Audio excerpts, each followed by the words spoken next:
Ty Woofenden of Great Britain stood on top of the podium in Torun, Poland as the 2013 FIM Speedway World Champion after a season that had all the twists and turns of a great novel.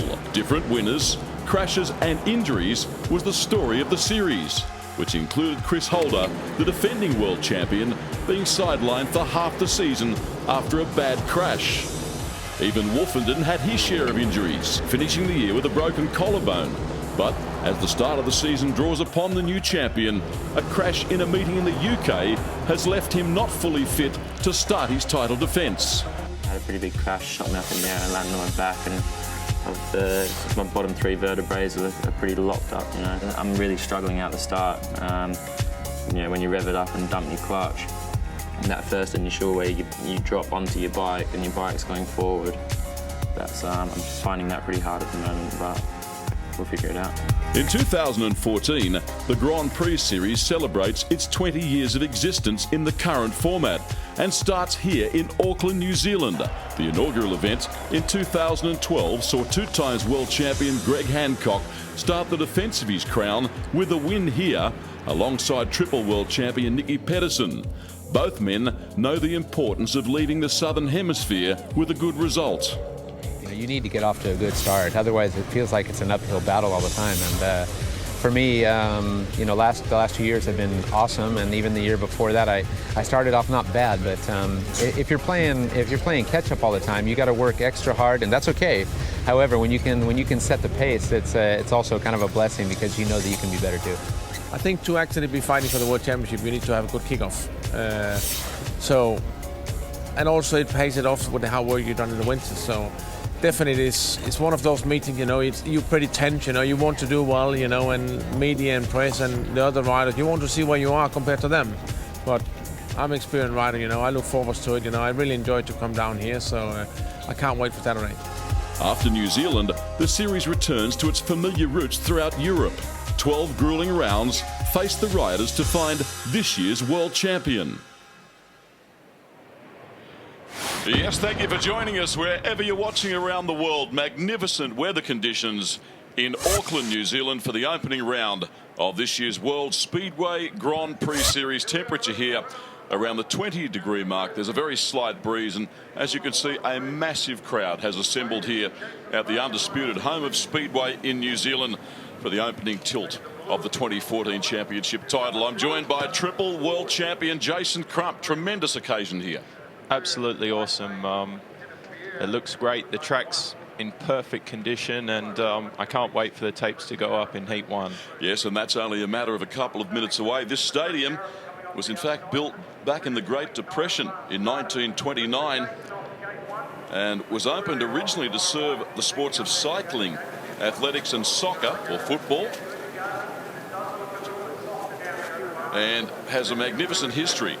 And of course, New Zealand as a country has a tremendous history in speedway motorcycle racing at international level, having produced 3 iconic world champions: Ivan Major, Ronnie Moore, and of course Barry Briggs. Riders on screen pushing out for heat number 1, and the local New Zealand star, the wildcard entry Jason Bunyan, will be seen in action here in heat number 1.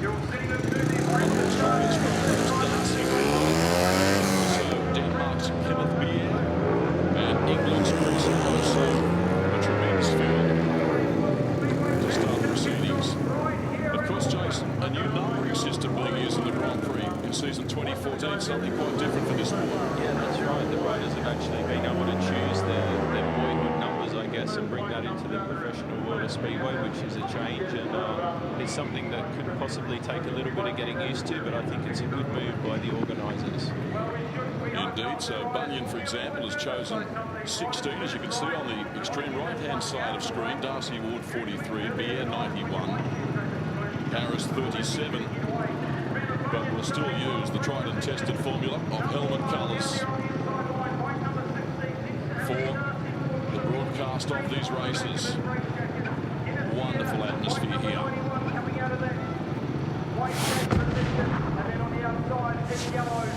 So in this opening heat of 20, Jason Bunyan, New Zealand red, Darcy Ward, Australia blue, Kenneth Bier, Denmark white, Chris Harris, England. Yellow helmet colour. The red inside gate dominated the event here. The corresponding Grand Prix in 2013. 15 of the 23 races won from gate 1. Yeah, I've actually just been down on the track and had a look at the starting positions. They all look pretty even at the tapes. However, gate 1 on the run to the first corner looks to have a bit more drive there. Darcy Ward, considered by many people to be among the favourites for Grand Prix glory in 2014.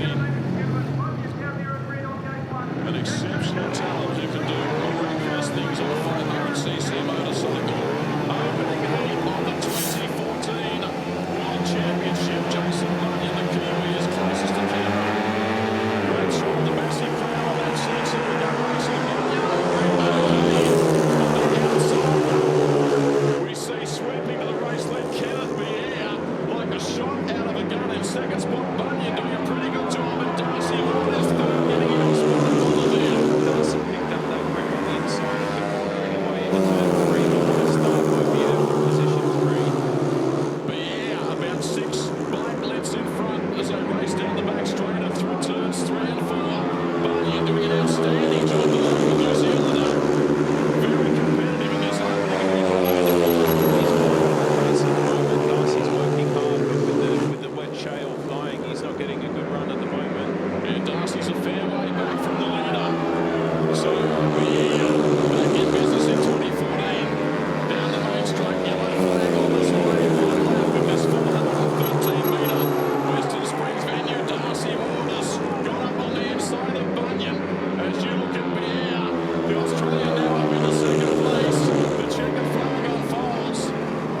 And Bier, the day takes the opening points here in heat number 1. Darcy Ward, aggressive as always.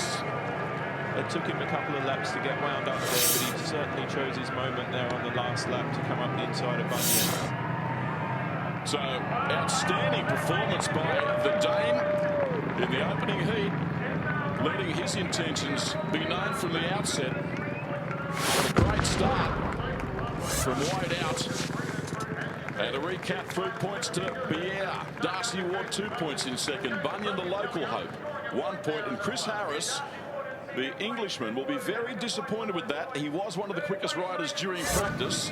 And you were impressed with Chris leading into this event today. I was. It's always tough coming off gate 4 early on, but I mean, the start Kenneth made off gate 3 justifies the fact that the starts all look pretty even. Jason Bunyan impressed me there. There we go. Oh, what a jump by Kenneth off gate 3. Darcy probably missed it a little bit, but Bunyan's right there on the inside. Tight first corner. They've all probably missed the grip a little bit right around the pole line and drifted a little bit up. So a look from head on, out of the tapes, and Bier able to squeeze Darcy Ward for room about 30 metres into the race. And Ward from Brisbane, Queensland, lost his momentum at that point. It took him 3 laps to get going. Yeah, he did. He had to ride very, very hard to get that extra point for second place. The New Zealand FIM Speedway Grand Prix. You're looking at Ward. Now, bikes on the racetrack for heat number 2. Great to have you with us. Another World Championship season is underway. And they are still pouring into this venue. A tremendous field here. Chris Holder, former world champion, riding with 23 on his back. He won the Australian Championship for the 5th time during the traditional Australian season. Look, Jason, he's still nowhere near fully fit. I think it's a credit to Chris that he's actually here riding. I think the severity of his injuries are probably not known by everybody, but he's done a tremendous job to be here taking part in this Grand Prix. So the Aussie Bachelor, red gate 1, Chris Holder from Sydney, blue gate 2, Mate Zager, and white from gate 3, and Nicky Pedersen, the triple world champion, yellow gate 4. Nicky's going to need one of his super starts on gate 4 here. Arguably one of the most aggressive riders in the world is Pedersen. Let's see how this pans out. Bachelor, just his second Grand Prix appearance. Got a pedigrees to the start.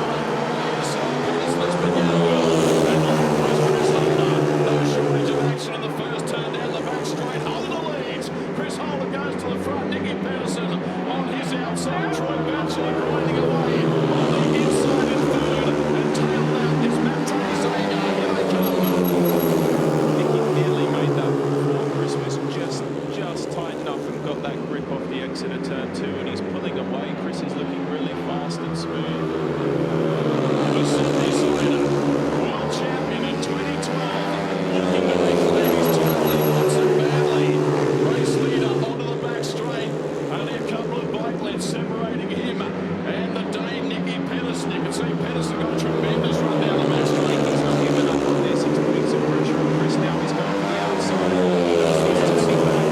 He's lining up an inside run here, I think. Yeah. Side by side, Holder and Pedersen. The Dane goes to the front. The checkered flag is out. Holder gives it a fistful on the outside. But Pedersen across the start-finish line. The Dane comes up trumps in heat race number 2. A wonderful ride. 3 points. And an outstanding start for his 2014 campaign. What a ride. What an effort for 3.5 laps there. He weighed Chris up. After 2 laps, Chris looked like he was getting away, but Nicky just kept going at him, and what an entry to the first bend there on the 4th lap to get in a bit wider and cut back on the inside. Made an unbelievably long straight there and just out-dragged Chris to the entry of the 3rd bend. Yep, he went wide and then cut back. There's the results on screen. Pedersen, Holder, Batchelor, Zagar. 3 points to Pedersen. He's appeared in 69 Speedway Grand Prix finals. He certainly is one of the all-time greats. And a start like that from Nicky will pump him up. Another look at this with 3 times world champion Jason Crump. Yeah, Troy Batchelor made a good jump, but I think probably lifted. Right there, he's probably in front. Chris was really hard on the way into the first corner. There wasn't a lot of room. From that shot there, you would almost think Nicky's going to go around everybody, but Chris got right down tight and dragged him out. So they're banging elbows into the first turn. Holder. What a move by Nicky. And he held the inside line right there. He didn't drift up and try and take Chris anywhere. He just stuck to his guns and rode the inside line. Classic Speedway from a very experienced rider. He has ridden in 133 Speedway Grand Prix. Second only to Greg Hancock, the American, who's ridden in 168.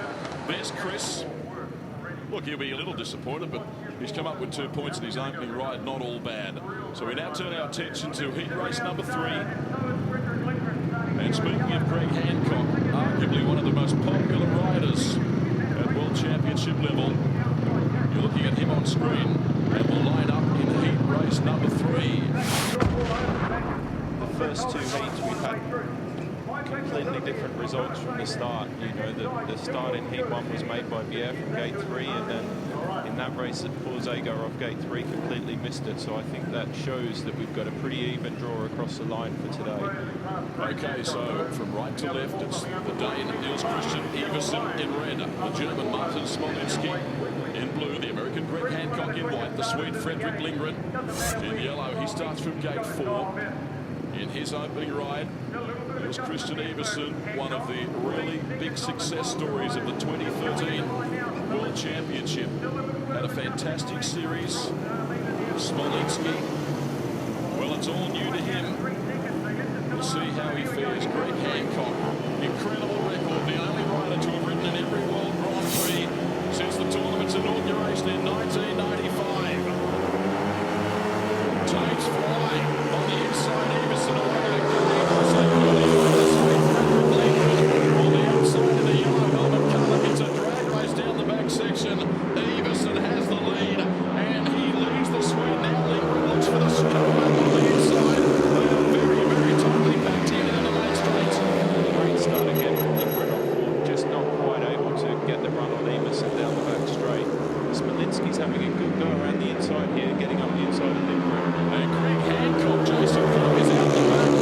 I'm surprised. I'm actually stunned at that. Yeah, real surprise. So Iversen continuing his good form from last year. Smolinski, very competitive, the German, in his opening ride up to second. So he relegates Fredrik Lindgren back to 3rd. And the American dual world champion Greg Hancock is struggling at the moment. Smolinski's got an unbelievably tight line around the inside. He picked Lindgren off very, very easily, and he's made some speed up on Iversen in first. So checkered flag is poised. Iversen is going to take it, but it's been some ride by Smolinski. He'll be thrilled with that. So Niels Christian Iversen. A great ride by him from the inside starting gate, winner of heat 3, bagging 3 points. We'll recap the official placings in just a moment. No shortage of Danes here in the crowd. A lot of Poles as well. And there's a stack of Aussies. So Everson 3 points for the victory. Smolinski 2 points in second. Lindgren, who started really well, will be disappointed that he faded to finish third there and hence net 1 point. But even more disappointed is Greg Hancock coming up with 0 in his opening ride. Who would have ever thought that would be the case? No, I wouldn't have thought that.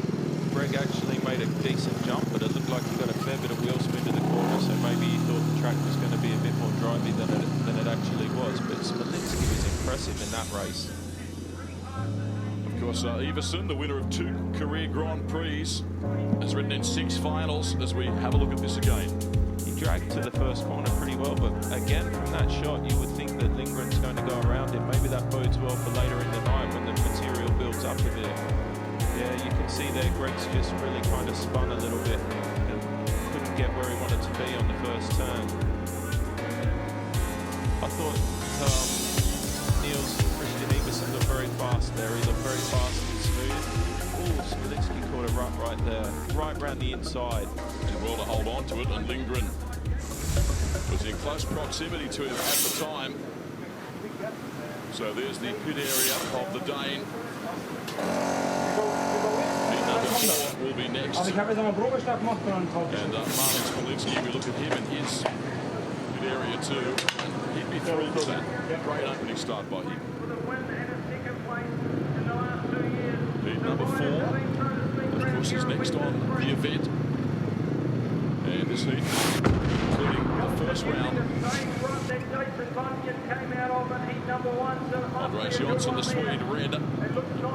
Jarek Hampel, the Pole, blue. Ty Wolfenden, the world champion from England, white.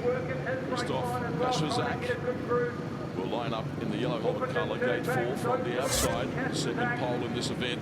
Hampel has been outstanding. Of course, he's the defending New Zealand FIM Speedway Grand Prix champion.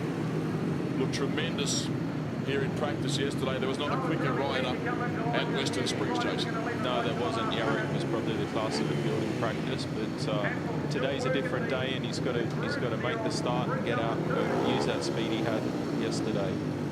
Wolfenden, of course, far from being fully fit. A nasty accident in the British Elite League, carries back shoulder, and a foot injury into this Grand Prix this weekend, but he's as tough as teak, as we know. How will the world champion fare in his opening title ride of 2014? Takes fly.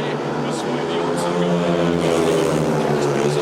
sweeping across from the outside of the track, takes a very commanding lead early in this race. Jonsson runs in second position. Hampel is third. Back on the race straight. What a start from gate 4 by Gaston. I think Hampel actually missed it a bit. I think he was a bit slow there, but Kasperjak flew them away to the first corner, and Jonsson's now having a go. He's trying to use that wider entry and cut back. And is out the back and struggling to keep up at the moment. This leader Kasperjak, but he's under siege from Andreas Jonsson. Jonsson moves a lot closer as they go down the back straight. You can see the gap is just the one bike length. They sweep through the top turns. The racetrack is riding beautifully during this early stage of the meeting. Kasperjak continues to lead this one. He hasn't put a wheel wrong. He's getting some pressure from Andreas, but I don't think he's going to make a mistake and lose it from here. He rides a nice tight line. The Swede throwing everything at him. The run to the checkered flag. Christoph Kasperjak takes the win. Grabs the 3 points. Andreas Jonsson. Good signs from him early in the event. So Kasperjak doing it beautifully from the outside starting gate. Yeah, what a start. That was an awesome start from Christoph there. Disappointing start to the meeting for Ty. So let's check this out now. Kasperjak, 3 points the victory. Jonsson, 2 points. Hampel, the 1. And Ty Wolfenden won't be impressed. No points. So at the completion of the opening round, Everson, Pedersen, Kasperjak, and Pierre, all obviously equal leaders. Ward and Holder, Jonsson, Smolinski.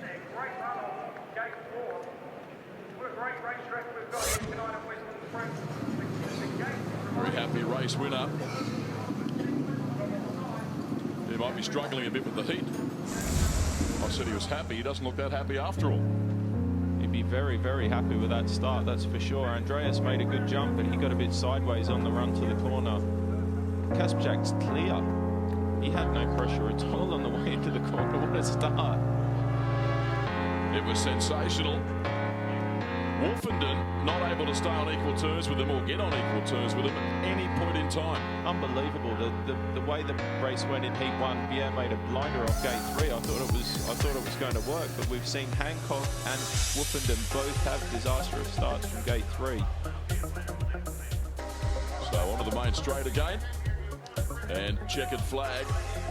Of course, there's been no shortage of gamesmanship, if I can use that expression, during the lead up to this Grand Prix. Speaking of Ty Wolfenden, there's a fairly big sensation in the press here ahead of today's event where he claimed, and I quote, Nicky Pedersen is an idiot who will run you up to the fence if he has the opportunity. And of course, Nicky didn't like it very much, Jason. Don't think anybody would have liked it very much. Okay, let's go down to the pits for the first time today. Here is Mark Gottlieb. Martin Smolinski, congratulations, first ride of the season, and you got your first championship points. Yeah, I'm very happy. I mean, just my gate wasn't the best, but I think the way I passed the people, you could see I had a good pace, you know. I'm passing nearly 2 people, or just even the first turn and then come back, you know, so I'm very pleasant. And it's going good. I think that's going to be a nice season for me. We haven't seen too much domination from the inside gates. It's been pretty even so far, hasn't it? Yeah, it's quite even, but I think to me it's not even about the gate, because the track is very, very good prepared. The best compliment to be signed to Trackman's Ole Olsen. And I think it's very good because, you know, you can see you can overtake on a track, and that's what the fans want to see. Obviously, first time to New Zealand. How are you liking it so far? Oh, it's very nice. I mean, just I enjoy the weather. I don't really feel away, you know. I feel like home. Everything is so nice and clean and very good organized. I mean, that's like a German quality. That's good. Well, he's a very happy chappy, Jason. Everything's beautiful in his world. It should be. He surprised me a little bit there, but he rode really well, and it's actually something that Martin Smolinski's known for. He's always been a bit of a curve crawler, and that worked for him tremendously well there. 29 years of age, and really, it's his crack in the big time. It's only his second Grand Prix ride tonight in New Zealand. He was fourth in the 2013 GP Challenge stage at Poole, and hence by virtue of that gained his entry into this season's World Championship. Yeah, well, Niels Christian Iversen actually won that meeting. He hadn't secured his permanent GP spot at that stage, so Martin benefited from Niels' pre-qualification and took his chance with both hands. And you know, what a start to his year. And he is a German with a long tracking sort of background, and if one of the tracks is really going to suit him in this series, I guess it's probably this one here as one of the biggest tracks on the program. Whilst you watch this interview that's being conducted for Polish Z nami jedyny zawodnik, który dotychczas wygrał z trzeciego pola, więc Kenneth Biar, który bardzo dobrze wraca do cyklu Grand Prix.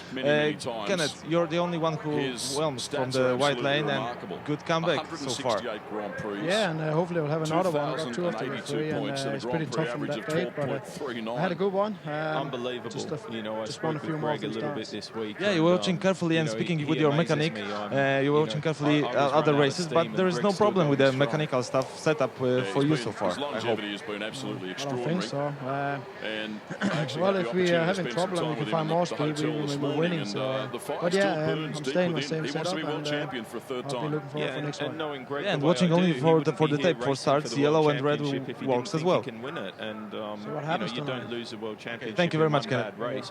Dziękujemy Kennethowi Bier, który bardzo się spieszy. Mówi, że przede wszystkim tak, bardzo dobrze, cieszy się, że bardzo dobrze powrócił do cyklu Grand Prix tymi 3 punktami. Jak na razie wszystko spisuje się dobrze. Na pytanie o to, czy rozmawiał ze swoim mechanikiem i oglądając bardzo wnikliwie wszystkie pozostałe biegi, że nie ma większych problemów z dostosowaniem się do toru, okazuje się, że Kenneth też nie jest w stanie tego sam przewidzieć, ale dopóki wszystko będzie pracować, to oczywiście tych ustawień, które ma w swoim motocyklu, będzie się trzymać. No i jeszcze patrząc na te pola startowe, na samo wyjście spod taśmy, okazuje się, że pole pierwsze i czwarte też nie jest wcale takie tragiczne. Dziękuję bardzo.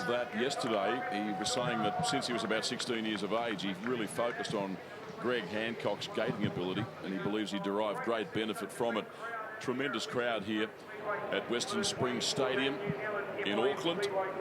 I did allude to the conditions here at the top of our telecast today. It is absolutely perfect for Speedway. And some fun and games for the spectators here as well.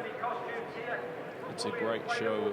The stadium's got a lot of people into it. The track is prepared exceptionally well, and the gate positions look pretty even. It bodes well for a great meeting tonight. I think as the sun goes down, the dirt's going to build up on the outside, and we're going to get an outside line as well, which is where, you know, that's the plan. That's what I was always looking for. You will. And, you know, it's going to suit some riders. It's going to suit Darcy and Chris a lot to have something out there to go and hit. And it'll give the guys an opportunity to try some different lines out. This venue, 413 metres on the pole line. It's a clay base, which makes it different when compared to other tracks around the world that host a Grand Prix round. But the organisers did bring 2,500 tonnes of shale in onto the surface, and I'll talk more about that in a moment. Right now, let's go down to Mark Gottlieb in the pits with Chris Holder. Chris, 2 points from your opening ride, but you looked furious at yourself for letting Nicky take you at the end. You reckon?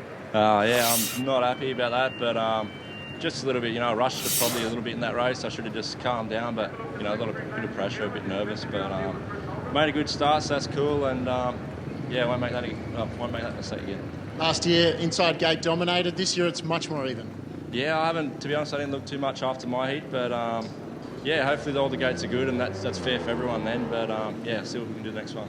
Obviously, last year didn't end great for you. How's the body feeling? How are you doing? Yeah, feeling pretty good, feel sweet, so, you know, no excuses there. I feel good enough to do this, so yeah, just no more mistakes.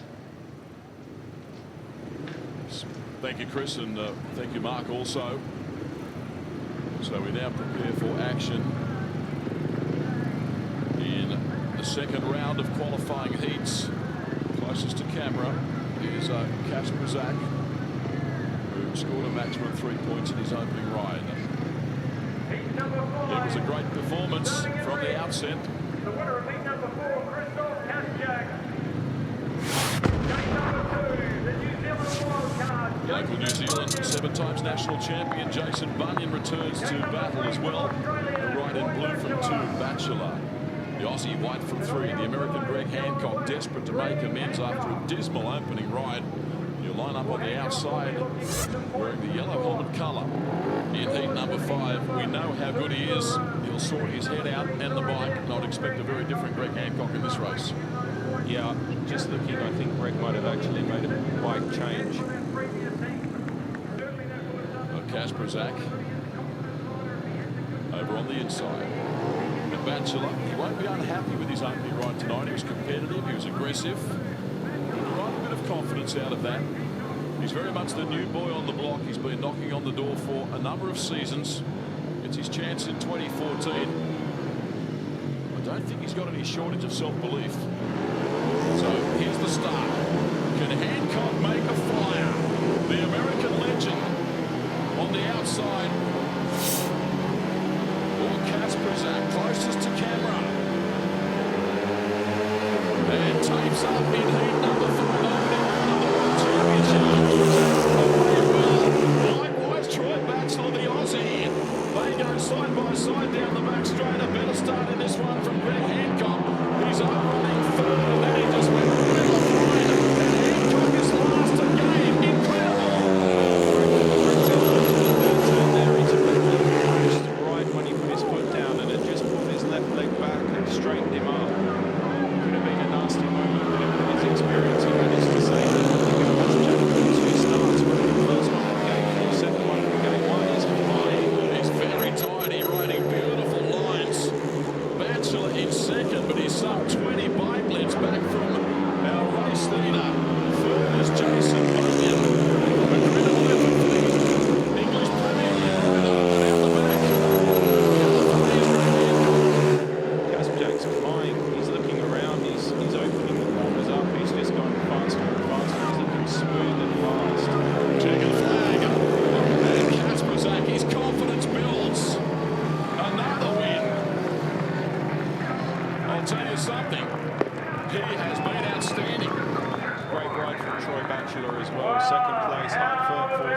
So the pole too good for them.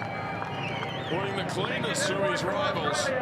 Much to the delight of his legion of fans trackside. Wonderful start to season 2014. So Kasperzak, a 3-point haul in heat number 5, Bachelor. He'll be pleased with the 2 points. Bunyan 1 point. And Greg Hancock, he has it all to do, Jason Crump. I'm stunned. Greg was so impressive in practice, but he's had 2 rides. He's ridden 2 different bikes. That was a fresh bike, and he doesn't seem to have the setup working at the moment, that's for sure. So Poland continuing as a superpower in World Speedway. You said before that Kasperzak was going to look happy. I think he's been a little bit under the weather. He's been suffering a bit with the flu, I think. He's not well. We can see him go and sit straight down in the pits again. Another look at it. Yeah, what a drive out. He was actually just there with them. Batch was in a really good position there. But Christoph's just riding a great line around the inside on the first turn. And once they got around the first bend, he was just gone. He was too fast. Of course, this track, Jason, by virtue of its nature with the high banking, you can get your wheels in line quickly. Yeah, Greg just losing his footing there on the way in. That's what I thought happened, and very lucky to save that. But you're right. It was all the pole. Yeah, absolutely. You're right. The banking on this track does lend itself to making speed, and I guess that was Greg's aim on the way into the third bend to get up high, but he just took that roost at the wrong time on the left leg.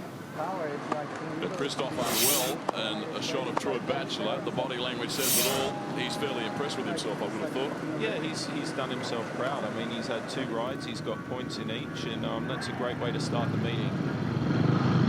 So heat number 6. The New Zealand FIM Speedway Grand Prix. Live action from Western Springs in Auckland. Hampel. Red Gate 1, the pole. Nils Christian Everson, the Dane, Blue Gate 2. Darcy Ward from Brisbane, Queensland, White Gate 3. Mate Zagar on the outside, Yellow Gate 4. Pretty handy rider. So Hampel will be looking to make amends in this race. Yeah, Yarrick needs to use Gate 1. He needs to get a good start from here and try and get some fresh air. But this is a tough race. This is a really, really tough race. There's Darcy Ward. You look at him moving forward. He and Everson. It will be on in the first corner. This is a tremendous heat for great riders here. So Hampel closest to camera. Heat 6.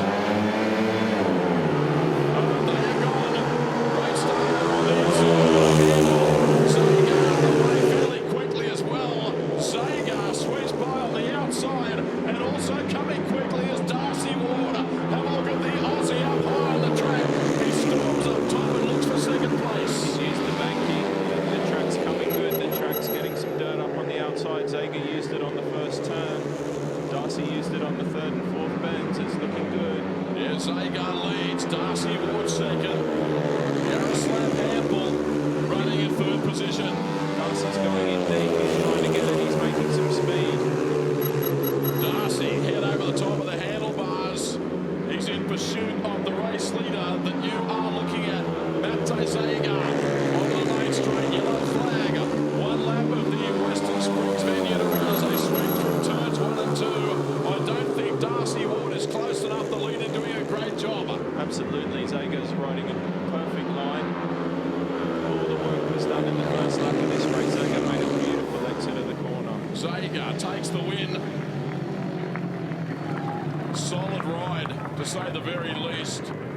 Darcy Ward, he was fighting, as he does. The winner of Heat 6, Mate Zagar.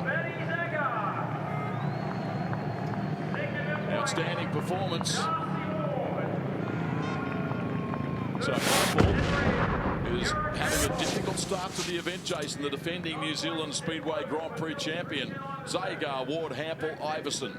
Yeah, definitely. I mean, Yarrick's, he doesn't even look fast enough once the race is going. He made a good start there, and he didn't seem to go anywhere on the first turn. So Kasperzak rather, leading the New Zealand Grand Prix at this early stage of the event. Unbeaten and has been absolutely world perfect. Yeah, and it's been an open meeting so far. I mean, Zager, I think, ran a last in his first ride, and he comes back with a win. Everson won his first ride, and he's just run a last.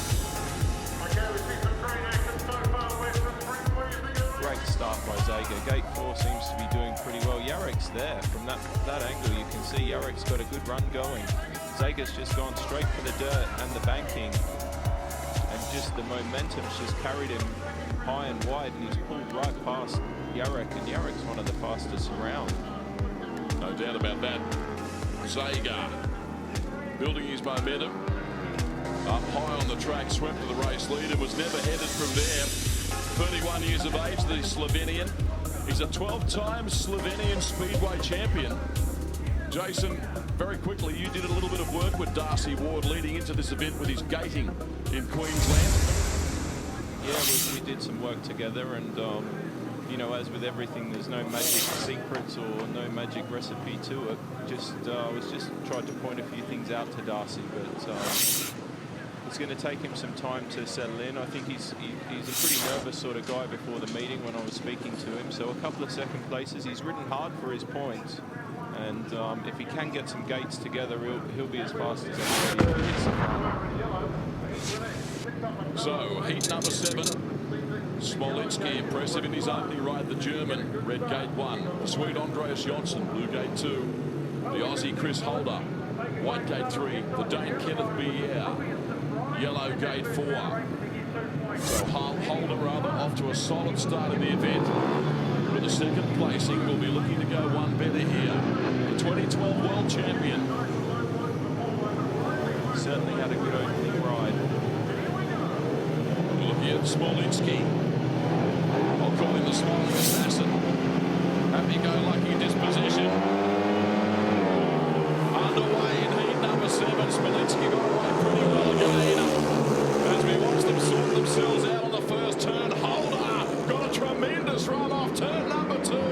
The Aussies out after the German as they race through the top turns and back onto the main straightaway, running very different lines. And Smolinski is the leader in advance of Chris Holder.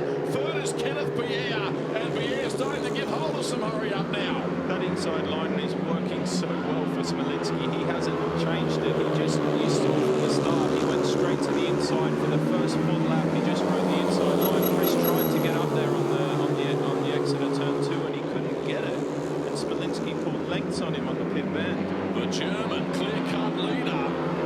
He is really quick and smooth. Yellow flag down the main straight. Holder, the Aussie, giving it everything in second place. And he's being hounded by Kenneth Bier, who's fairly close, and Jonsson is a mile back in fourth. Here's the checkered flag, and across the line with a celebratory wheel stand. Martin Smolinski. What a great ride. We'll be able to see him smile before he takes his helmet off. Imagine how happy he'll be this time. Yeah, what a great ride. As I said, he knew exactly what his plan was. He went from gate 1, he went right the way up the inside. He had the tightest entry to turn 1, and he held it all the way around. Very, very good effort to do that, because there are a few ruts starting to form on the inside, and he's using them to his advantage. Yeah, he went faster when he hit them. He did, and, you know, looking from our position, I would have thought Chris was going to pull around him, but he didn't manage it. Martin Smolinski from Germany, 3 points. Chris Holder, Australia, 2 points. Kenneth Bier, Denmark, picking up the 1 point. Kasperzak on 6, leads the New Zealand Grand Prix. 1 point in advance of Martin Smolinski. Bier, a solid start to the event by him. Likewise, Darcy Ward and Chris Holder. Yeah, there's plenty of guys up there right now. Maybe a few surprise names at the top of the leaderboard, but he's certainly ridden up lovely well. Smolinski, he surprised me. Yeah, he's a happy boy. How good's that? I wish he'd sort of show what he really feels. Look at him from the start. He hasn't gone out at all. He's gone down the grass all the way, and he's just ridden right the way around the inside. position, you're thinking Chris and Kenneth are going to be able to get the run, but he's just gone maybe 30 metres shorter with his line and blown them away. Jason, Chris Holder has more screws in his right foot than you could care to count. How difficult has that got to be with the amount of pressure you've got to use on your right leg and your foot? Christopher never stops impressing me. His mental toughness more than his physical condition at the moment is impressing me. I mean, to be out there racing, mixing it, putting himself in the positions he is, I take my hat off to him. But there's our race winner. He's probably over the moon, and if truth be told, he's probably surprised at how many points he's got after 2 heats as well. I think that's absolutely fair comment. Heat 8, Chris Harris, red helmet colour, gate 1, England. And Nicky Pedersen, Denmark, blue gate 2. Fredrik Lindgren, Sweden, white gate 3. Ty Wolfenden, England. The world champion, yellow gate 4. Ty's definitely going to be looking to open his account in this race, as with Chris Harris as well. Yep, and Pedersen in the blue helmet colour. Very fired up for this meeting. I alluded to it earlier. Ty Wolfenden, who criticised him heavily in the press. They meet in the Grand Prix for the first time tonight. Wolfenden said he was an idiot. Pedersen took exception to it. Racing in heat number 8, who will it be? To the first corner, it is Nicky Pedersen, the triple world champion, going quickly on the outside, Wolfenden, but Pedersen, the Dane, goes to the front. In second spot, the Swede, Fredrik Lindgren, and Wolfenden looking more competitive in this one. He certainly is, but another great manoeuvre in the first turn. He come back, he's using the Smolinski line, and he's got right up the inside of Nicky, but he's not quite got the speed yet. So Pedersen in charge, grinding away on the inside, though, is Lindgren. Good stuff here from the Swede. He moves a lot closer down the main straight. I think he's realised the challenge is coming from the inside, and he's moved down, but he's blocked Fredrik's run there, but Fredrik gets an unbelievable run into the third man there on the inside. He's going to pressure Nicky all the way. Yeah, and again he does the same thing. Yellow flag has been shown. Last lap now. The Dane under increasing pressure from Fredrik Lindgren. They've got 2 corners to negotiate here. Pedersen keeping it together. He's going to score the 3 points. He crosses the start-finish line. Fredrik Lindgren, good stuff from the Swede. He was right in that race. And Ty Wolfenden, he was sitting back in third, having an epic look at that battle up front. Yeah, he certainly probably didn't enjoy it very much, but maybe Ty is a bit more injured than he wanted to let on before the event started. That is possibly a fair comment. Pretty happy-go-lucky. And Pedersen, 3 points. Lindgren, 2 points.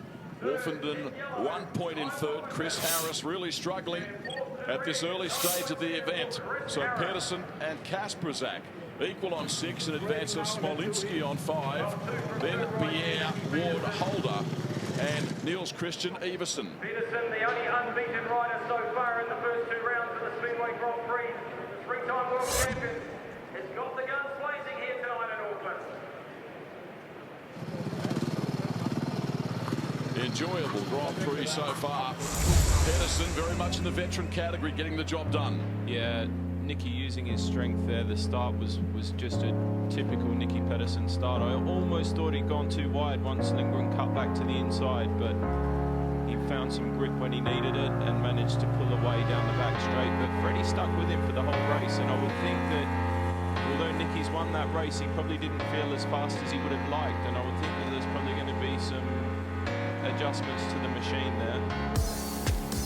So Pedersen at 37 years of age, showing he's as good as ever. World champion in 2003, 2007 and 2008. Has ridden in 133 Speedway Grand Prix events, heading into this weekend's event in New Zealand. A Speedway Grand Prix average of 11.85.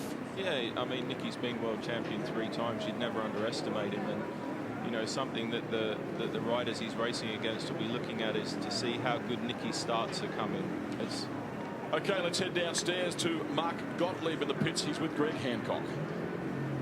Greg, you couldn't have asked for a worse start to the night, but the good news is there's a lot of racing to go.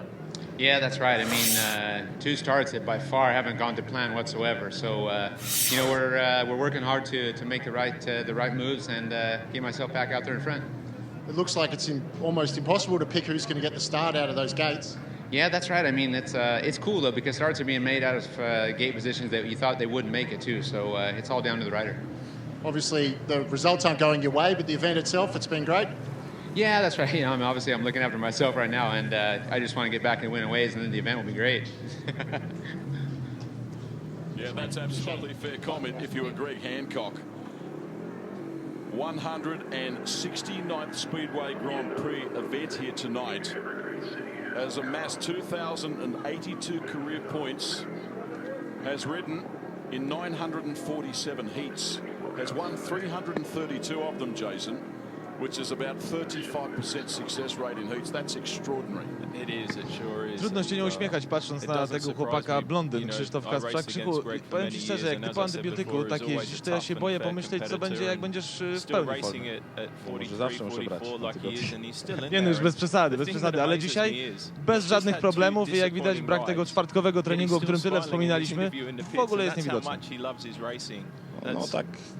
Tak jest Speedway, to jest praktycznie silnik, który miałem dzisiaj, to jechałem ostatnio w finał w Tarnowie. Wczoraj zrobiłem 2 kółka, wiedziałem, że to jest dobry silnik i jedzie szybko i cieszę się bardzo, bo dzisiaj to jest bardzo ważne, że sprzęt to jest podstawa sukcesu. Powiem ci, że po pierwszym biegu patrzyłem do waszego boksu, tam chyba drobne korekty zapłonu, bo w tym drugim miałeś taką przewagę, że chyba już przyłykałeś gaz na ostatnim łuku. Tak, zmieniliśmy troszkę tam zapłon, bo w tym pierwszym wyścigu czułem, że Andras mnie dogania, bo tam troszkę miałem za dużo mocy, a teraz już miałem dobrze i mam nadzieję, że z tego pierwszego pola znowu teraz będzie ok. Właśnie nie wiem, czy nie zmienić motoru i coś sprawdzić na te następne pola, ale jeszcze przedyskutuję z chłopakami i oby do tak dalej, do półfinału i do finału. No już wy wiecie na pewno najlepiej, co robić, także my możemy tylko trzymać kciuki. Powodzenia, Krzysiu, dziękuję bardzo. Dziękuję, proszę trzymać kciuki i pozdrawiam wszystkich kibiców. Dziękujemy bardzo, tyle. Krzysztof Kasprza. You know, 2012 was a decision Melody and I made pretty early on that was going to be the end of it for the Grand Prix, and you know, the way a few things transpired through the course of the year, it became obvious that it was definitely the right time for me to stop. And you know, I've never looked back. It was a decision I took very seriously, and I'm very happy with it and satisfied with it and comfortable. A stellar career, and we're very happy to have you up here embarking on your new career as an expert commentator, analyst. Let's head downstairs. Mark Gottlieb.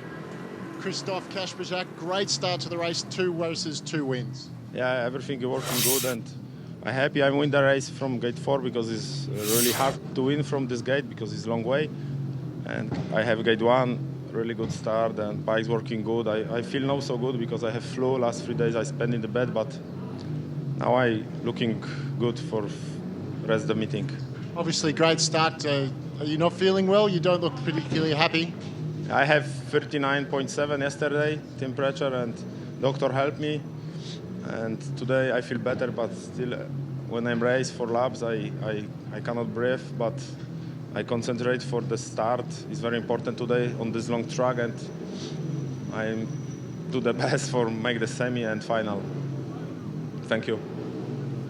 Yeah, real case of riding tough today.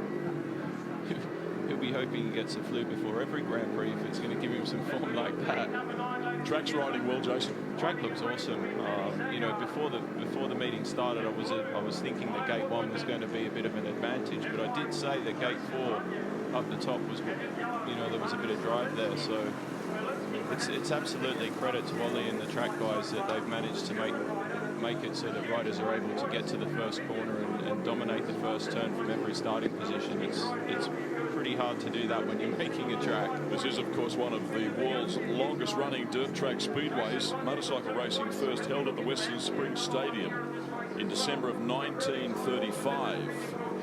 And midget car racing, which is obviously a term very familiar with viewers around the world in places like America, here in New Zealand and Australia. It really is the staple diet, if you like, of speedway racing in this part of the world. It all began here on Christmas Day, 1937. On that note, let's head back to Mark Gottlieb, who's with the Dane, Niels Christian Eversen. Niels, a bit of a mixed result so far, a win and a last place. Yeah, last one was pretty shite. Yeah, what can I say? We need to change a little bit on the bike. It was a little bit too weak in the last one, so hopefully we'll sort it out now. Obviously, the result didn't go that way then. How are you liking the event? The weather's great. Yeah, it was good, brilliant. Yeah, if we make loads of points, I'll be happy. But if not, then I don't care about the weather. Well, at least you got a lot of races to go, though. Yeah, still long evening left. So hopefully we'll sort it out. We'll get some more points.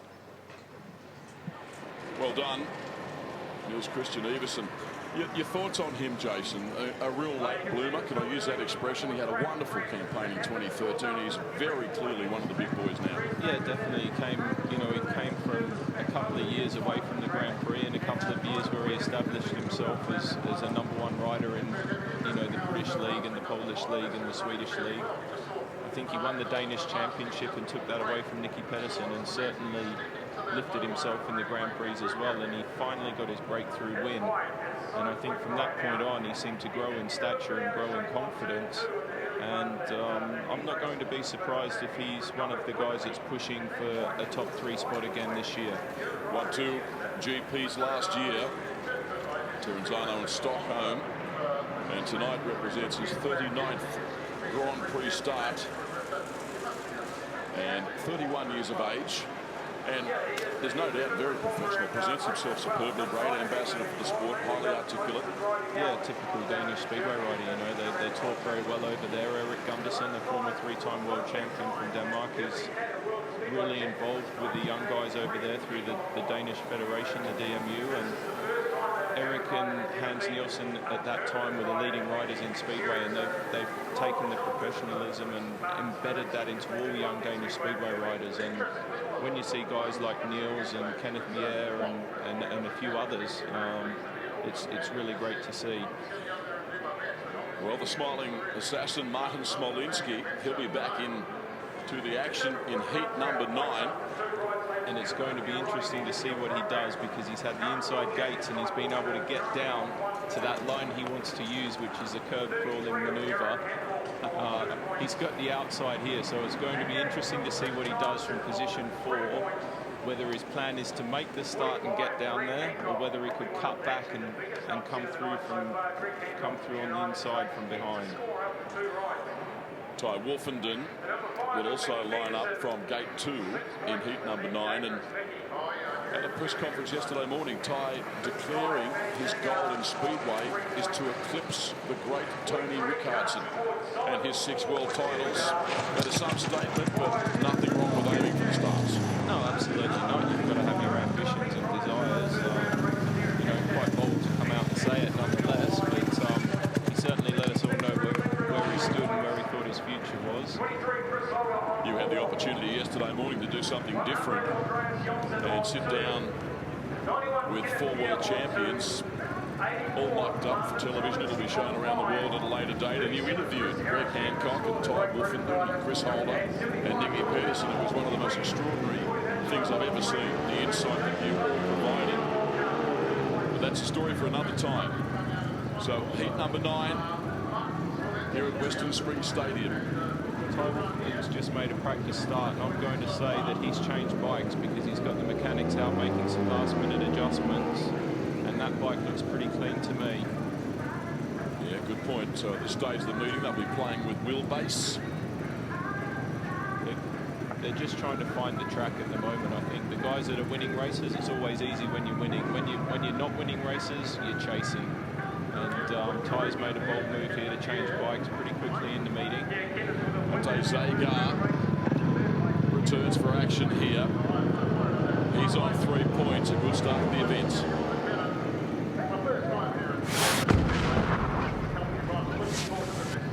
So here are the starters, Zagar to Huma of the Lunan. 3 points thus far. Red gate 1, Ty Wolfenden struggling with just the 1 point at this stage of the event. Bunyan has scored 2, and Smolinski on 5 points, the German. And a tremendous start to the event by him. Great atmosphere in the stadium. You'd rather be nowhere else. The fans are really enjoying this. Hope you are around the world, wherever you may be watching.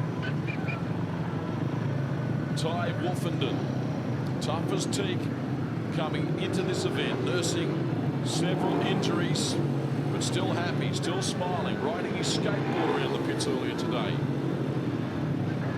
Appeared on every talk show in England just about during the off-season. He's been a very busy world champion.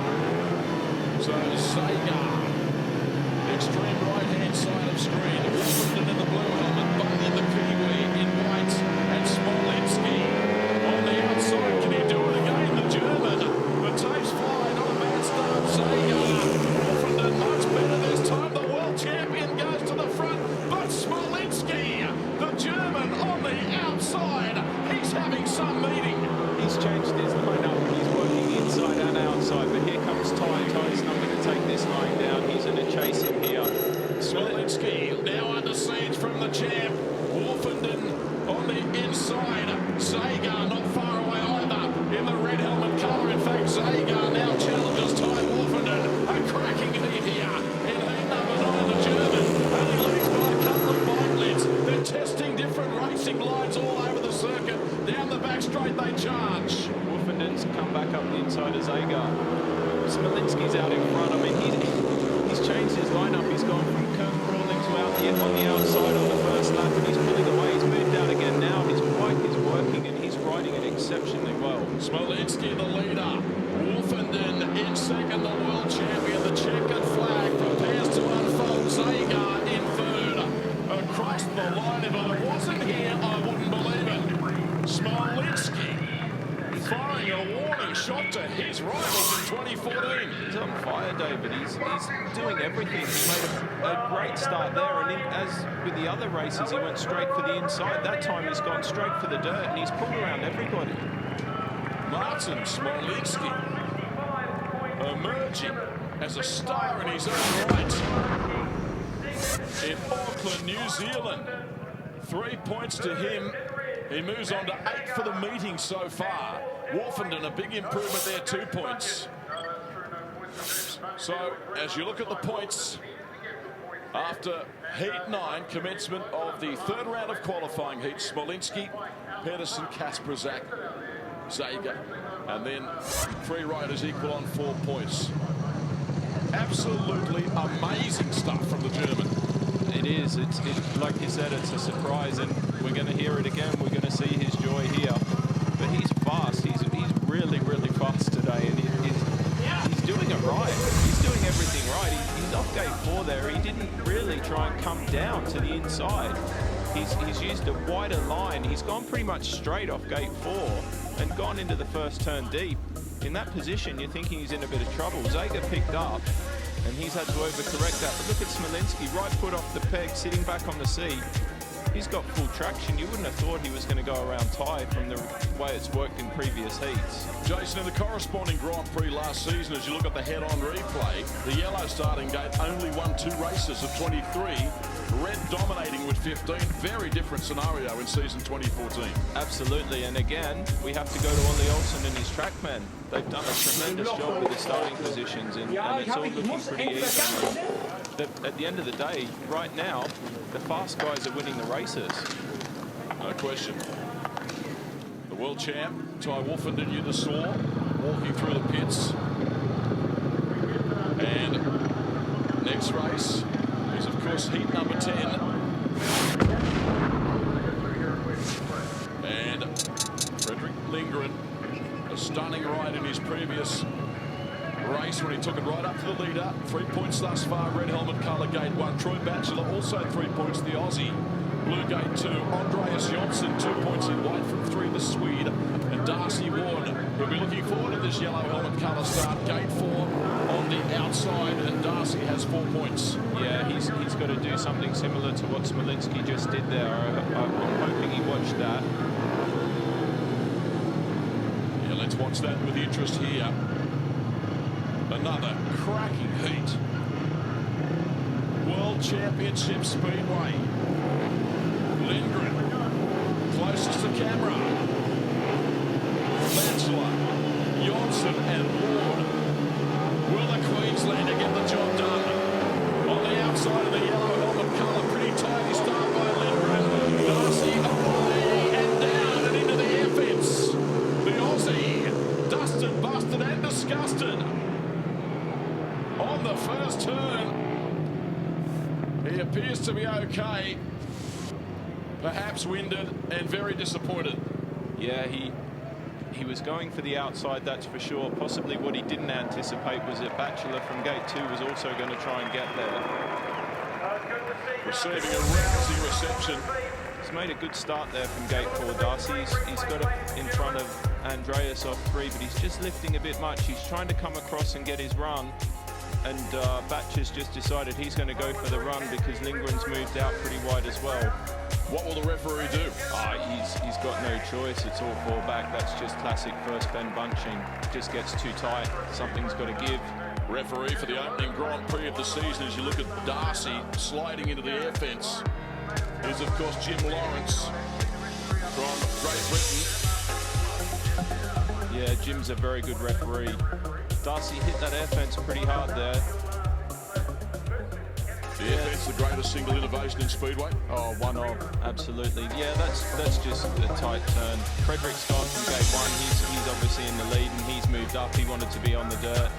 Batch has gone with him and yeah, Darcy tried to go but nowhere left.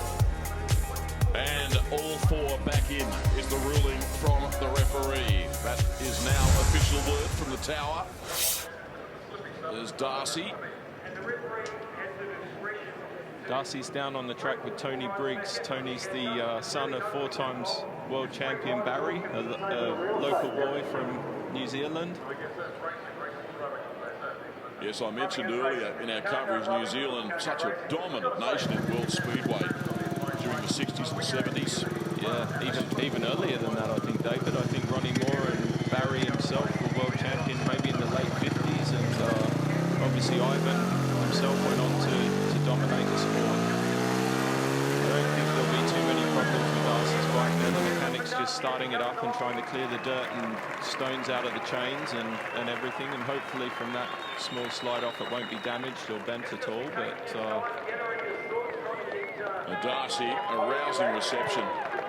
Wonderful crowd here. It is a sparkling night.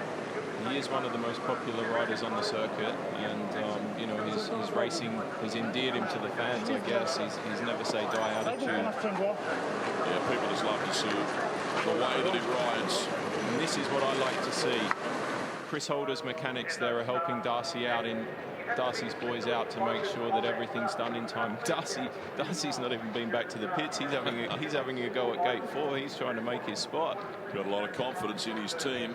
We saw in his pit area then Shane Parker, of course a rider that was based in England for, I guess, 2 decades, perhaps even a little longer, helping out tonight. Yeah, well, Shane's actually here with Chris Holder, but there we go. I mean, there's Shane. He's in Chris Holder's camp, but these boys are in their teammates with Team 4 Brent. I saw him tonight ahead of the meeting. I said, what are you doing tonight, Shane? He said, whatever they want me to. Yeah, he loves it. Shane loves it. And if he had the opportunity to be riding out there, he would be. Still riding at the occasional meeting in Australia and conducting coaching academies as well, as are you. So Darcy heads back to the pits for a quick conference. We should have this race back underway shortly. Something like that's not going to bother Darcy too much. He'll go out and ride harder into the first turn this time. It was actually very intelligent of him to stay out there and gather his thoughts and kick a bit of dirt on the start line and prepare himself mentally again. Yeah, he's got to run through his checklist and do all of the things he needs to do to get himself ready for the race. And he's looking pretty focused now. Hopefully he's had a couple of rides and he gets the butterflies out and he'll be ready to go. He's just stood there saying, where's my bike? I'm ready to go, boys. Bring it out. Yeah, Speedway regulations, of course, state there is a 2-minute period. And we're waiting actually for that to go. And it will any tick of the clock, if I can use that expression. Yeah, the mechanics are just checking everything over, making sure there's no dirt, no grit on the handlebars or the clutch lever, just making sure everything's okay. Darcy Ward, born in a suburb of Kimera in Queensland. He's only 21 years of age, has already won 2 World Under-21 championships. That's actually how he came up with his number, David. 4300's a postcode of his home area, so Darcy decided he'd take number 43. Tonight, his 12th career Grand Prix start. Of course, Rubber has had a win at this level of the sport. Missed a number of events last year as a result of injury. And actually said he learned a lot from that injury, and I have to agree with him. I think everybody saw that the Darcy Ward that came back after the injury in Gothenburg was a different character, much more mature and much more focused on his racing. And you know, obviously, World Championship level, the focus is key. And Darcy, I think, recognised in his racing that he needed to step it up a bit, and it's great to see when young guys do that. Obviously, Ty Wolfenden set the bar last year by doing what he did, and all these other guys have followed him. Jason, the emotional commitment, just as challenging as the physical commitment. You finished in the top 3 in the world 10 years in a row, which your colleagues, the likes of Greg Hancock, can't believe. Yeah, and obviously that's one of the stats that I'm very proud of as well. And it's a tough thing to do. You know, it's not easy to be in the top 3 for 1 or 2 years in a row. So I was very, very proud. Again, we see Chris Holder's mechanics bringing Darcy's spare bike out for him. I think he was going to change bikes, and he's jumped back onto the bike. He's crashed. So I hope there wasn't anything too wrong with that. That's what's happened. You can see it spent some time in the soil. So the bike's back on the circuit. Congratulations to all guys and all his track staff. Heat number 10. And the restart. Lindgren, 3 points thus far. Redgate 1, Batchelor 3 points. The Aussie. Blue Gate 2, Andreas Johnson, the Swede. Just 2 points in the event so far. And Darcy Ward, the other Aussie in this race, Yellow Gate 4. Yeah, Darcy needs to make a better start this time, but I think Freddie showed what he wants to do on the first turn, so the other guys have to be aware of that now. Darcy needs to think about that because Frederick showed he wants to get high. You know, he wants to get out onto the dirt, so the other boys need to take note of that and remember that there's probably not going to be any room if Freddie makes a start from gate 1.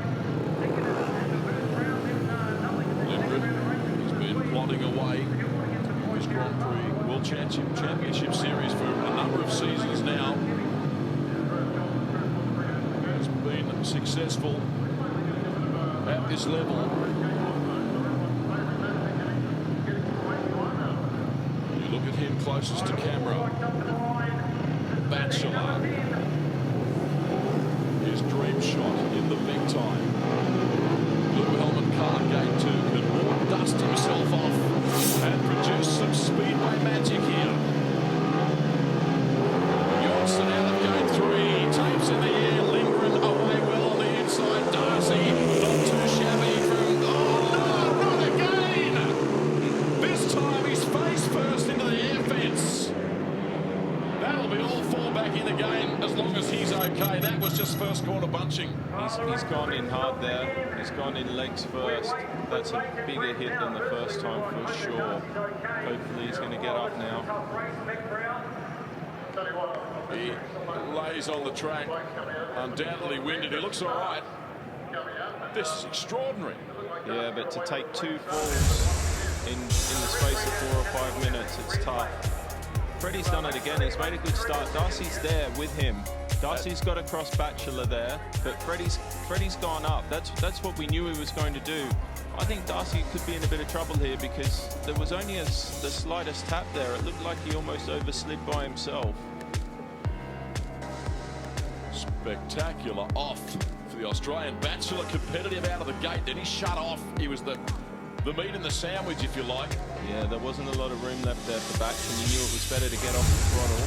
But I'm not surprised at that. There was a little tap there, and I thought Darcy overslid himself there, so I'm not surprised at that decision at all by the referee, Jim Lawrence. So Darcy Ward excluded from the rerun.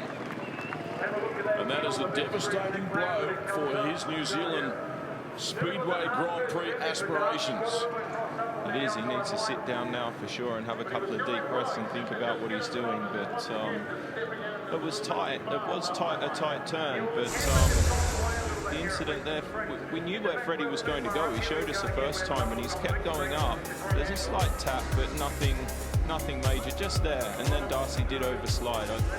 He's going to be disappointed, and of course, when you're in that position, you always want the restart. It's very, very tight there between Darcy and Batch. Gee, the decision could have gone either way. I mean, it was a very... I said at the time I thought it would be all four back in, and I've actually seen nothing to change my mind. Well, yeah, but just there's a slight touch, and that's not immediately when Darcy went down. I mean, you're right, it could have been all four. He was lucky that the bike didn't flubber him any harder. He did go in pretty hard. It was a nasty off. And once again, a great example of what the air fence brings to the sport of speedway. Oh, absolutely. I've been lucky in my career that the air fence was brought in. I think every speedway rider around the whole world is grateful that the air fences are around. So Jason Crump, we're obviously at heat 10 here. What will they be doing with the bikes in terms of things like carburettor jetting as day gives way tonight? We're now racing under floodlights here in Auckland. Yeah, it's all changed pretty quickly.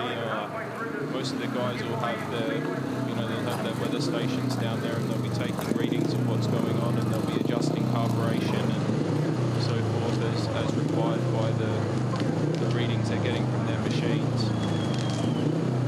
So Darcy, less than happy. It's been a tough start to his 2014 campaign. Of course, he and Chris Holder combined just last weekend in Poland to win the Best Pairs Cup, or the first leg of it anyway. So they come into this event not having done that many meetings, but nonetheless in very good form. Yeah, Darcy's been riding really well, and I mean, obviously Chris was as well on that night, and a great result for Australia to win that. But as we always say, David, that was last week, this is this week, and this is tonight, and the boys want their best form here with them tonight, that's for sure. Temperature in Auckland still 19 degrees, southwesterly breeze at 30 kilometres an hour. Conditions are very pleasant. And I've got the feeling we're building to something special here in New Zealand tonight. I agree. I think as the floodlights come on and the sun sets, the moisture is going to stay in the track. The track's going to get wider. There'll be more dirt up there. I did just notice in shot there, Darcy's boys look like they're changing something on the front end, whether it's a front wheel or a set of handlebars or something. The bike obviously is a bit battered. It's not very often you see shots like that in Nicky Pedersen. He's looking pretty calm and happy and relaxed. What are you trying to say, Jason? No, nothing. I'd never take anything away from Nicky. I mean, he's, we know his reputation. We know what people have said about him. He is a hard rider. He is one of the toughest people you're going to race against. And his approach to racing has not normally been to sit in the pits and smile. He's normally a bit more wound up and a bit more focused. So maybe this is something that Nicky's been working on. He's got some warm-up routine, which I observed yesterday. The amount of stretching he does, he could have been an Olympic-class gymnast. I think we all do that, I think it just depends on where you go. But Nicky's obviously, he's not 25 anymore, as we all know. And as you get older, you need to take more care and prepare better and everything. And I think Nicky has stepped it up. Again, Ty Wolfenden made it very public last year what he did. And I think every rider who's serious about the World Championship took a leaf from his book. So, Heat 10 and second rerun of this event. And now there are three. So, Lindgren has been tremendous from the inside. This is a really tough situation for all these riders because their bikes have just done 2 starts, and it's hard on everybody's touch, and not just a guy who falls off. So Lindgren down on the inside. Race restart here in Heat 10. Ward excluded, so no one on the outside alley. Lindgren, Renner, Sweden, Drew Batchelor, Australia in blue. And Andreas Jonsson, Sweden, in white from gate number 3.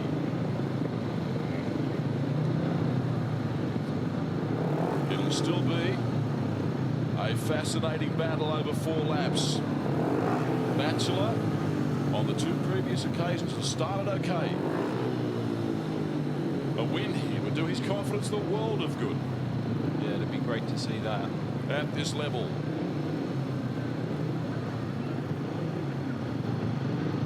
That is Troy Batchelor, won the Australian Championship in 2013.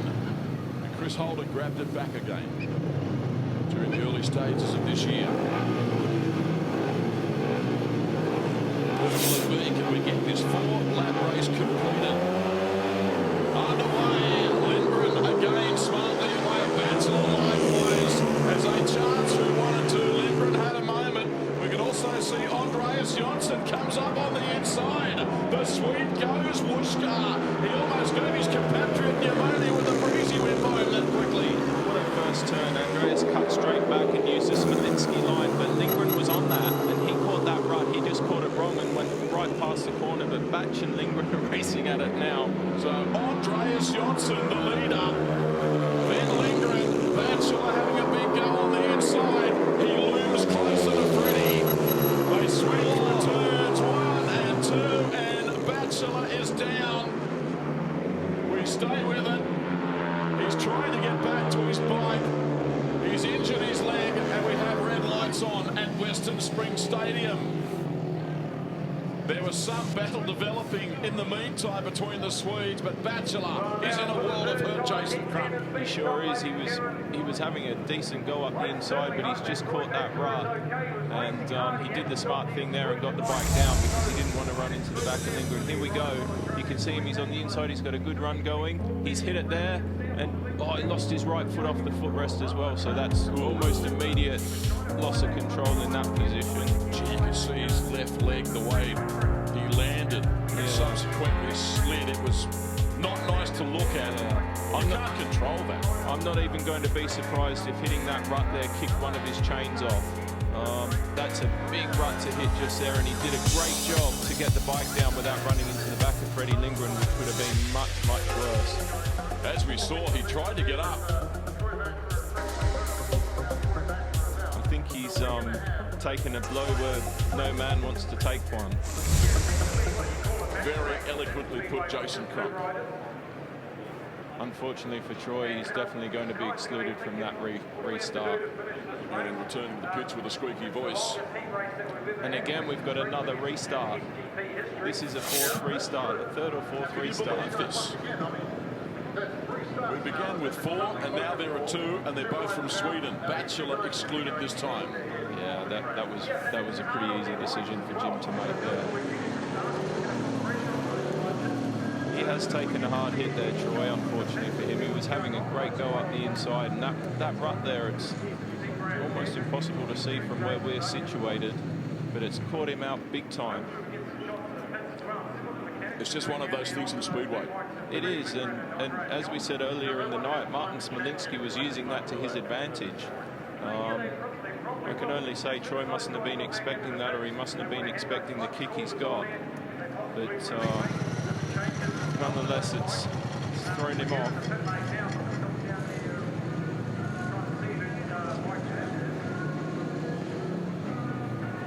Okay, so as you look in the pits, it's been a race of attrition. And Batchelor's bike there is looking in a bit of a sorry sort of state, I would say, looking at that picture there that we just saw, that frame's bent. Chains look to be definitely the rear chains on, so maybe he didn't lose a chain.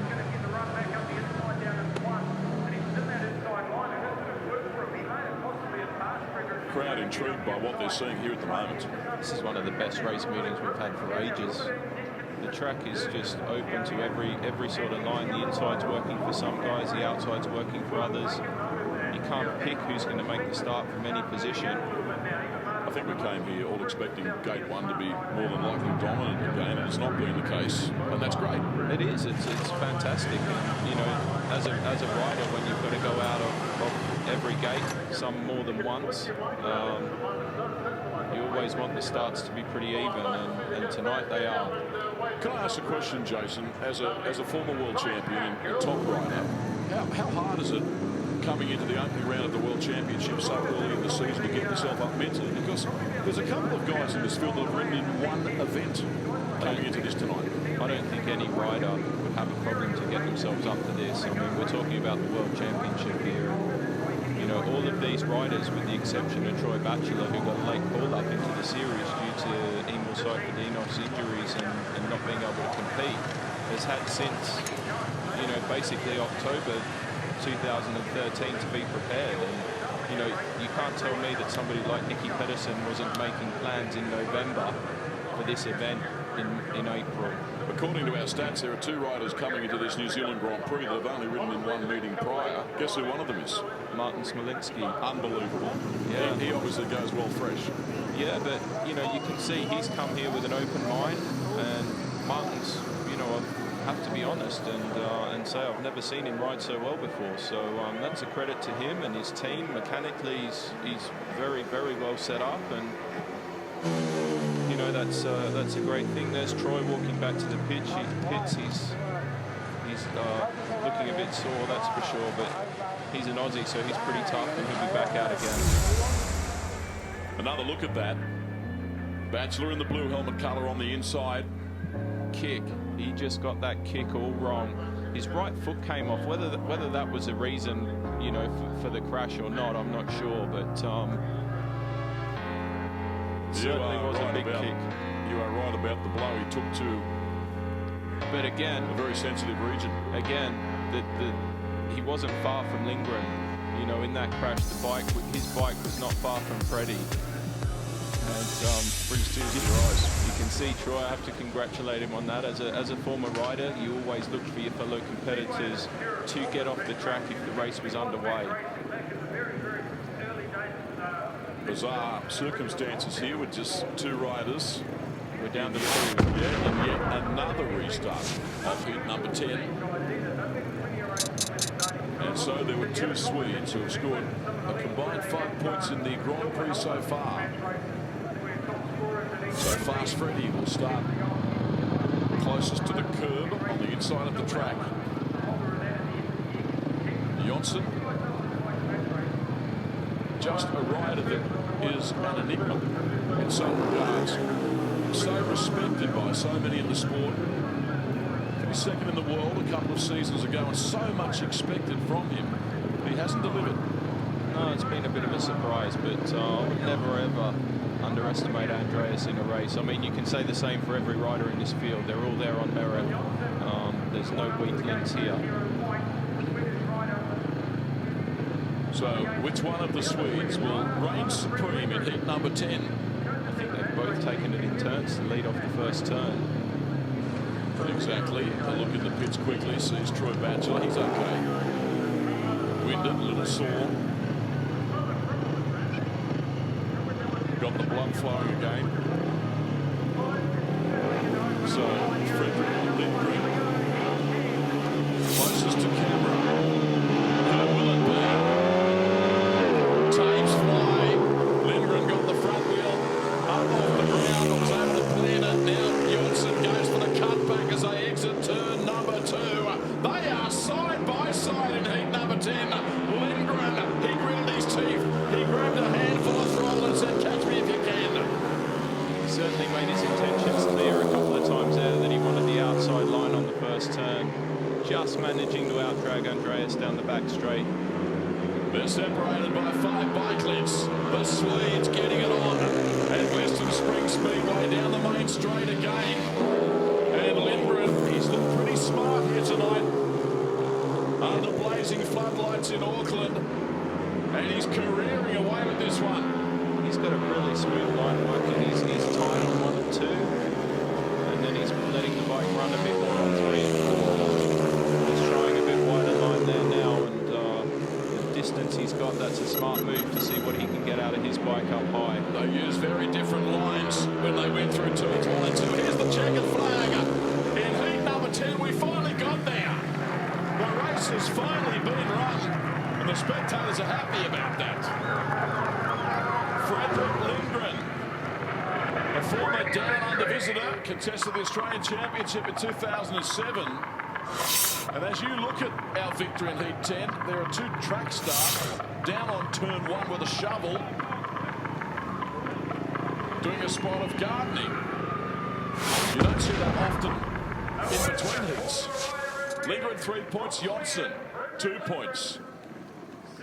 Batchelor and Ward coming up with 0. So after 10 heats of this opening Grand Prix of the new season, Smolinski on 8, then Pedersen and Kasperzak, and Lindgren equal on 6.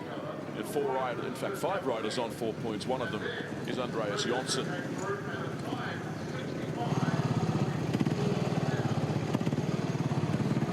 Took a while to get it done, but that's been achieved. Heat number 11. What a cracker coming up. Pedersen, Hancock, Bier, Hampel. This is one of the toughest races of the night coming up. Here we go through the restart. Frederick was actually quite fortunate to make that start. He lifted pretty hard off the blocks. And as we said before, he's gone straight for the dirt. Andreas has cut back up the inside, and from that position you're going to think he's about to pull in front, but Freddie just had the speed on the outside to carry past Andreas, and once he got in front he was as fast as anybody. Andreas Johnson saying in the press during the lead-up that he's sick of being compared to Tony Rickardsson. He said in the press, I'm not, and I don't want to be in the shadow anymore, I just want to do my own thing. There's the starters in Heat 11. This is a race befitting of a World Championship final. Pedersen red 6 points thus far, the Dane. Greg Hancock, so much to do, the American in blue. Kenneth Bier, the Dane in white from gate 3, 4 points. And Yarrick Campbell, you've got to say the fact he comes into this race having only scored 2 points is also a massive surprise. Yeah, absolutely. If Greg's got any aspirations at all for a semi-final start, he needs points in this race, and I would think more than one. There's former Italian great Armando Castagna looking on in the pits. These days plays a pivotal role in the FIM. He sure does. It's going to take an exceptional start from one of these other 3 riders to get there before Nicky Pedersen from gate 1. Ken, Greg, Herbie Hancock bounce back as you look at the world champion watching on a rather pensive looking title for Nicky Pedersen, right hand side of screen, now closest to camera. Underway in heat race number 11. This will be a beauty. Pedersen muscles his way to the race lead. Hancock goes out wide. Bursting through the yellow is Yarrick Campbell. This is better from the pole. He's in pursuit of the Dane. Nicky Pedersen onto the main straightaway. And at the end of lap number 1, Pedersen, the Dane leads. Yarrick's gone in wide. He's cutting back up the inside of Nicky. He's got some speed, not quite enough. Tough first turn for Greg. Kenneth Bier is third, and Greg Hancock is having a nightmare in Auckland. A race he's done so well at in the past. Here comes Bier's up the inside of Hampel. Yarrick went too wide, lost his run, and Bier's fast. He's got a great run coming up the inside. He's going to have a go at Nicky here. Yeah, Bier up to second. So he's pulled Nicky in. He's on him. Yeah, great race in the making here. Last lap now, Bier having a massive go. Pedersen the leader. Bier, he's coming to get him. What will he do? Will he go for the outside slingshot? Onto the main straight they run. Pedersen looks over his right shoulder. He's got the goodies. He takes it.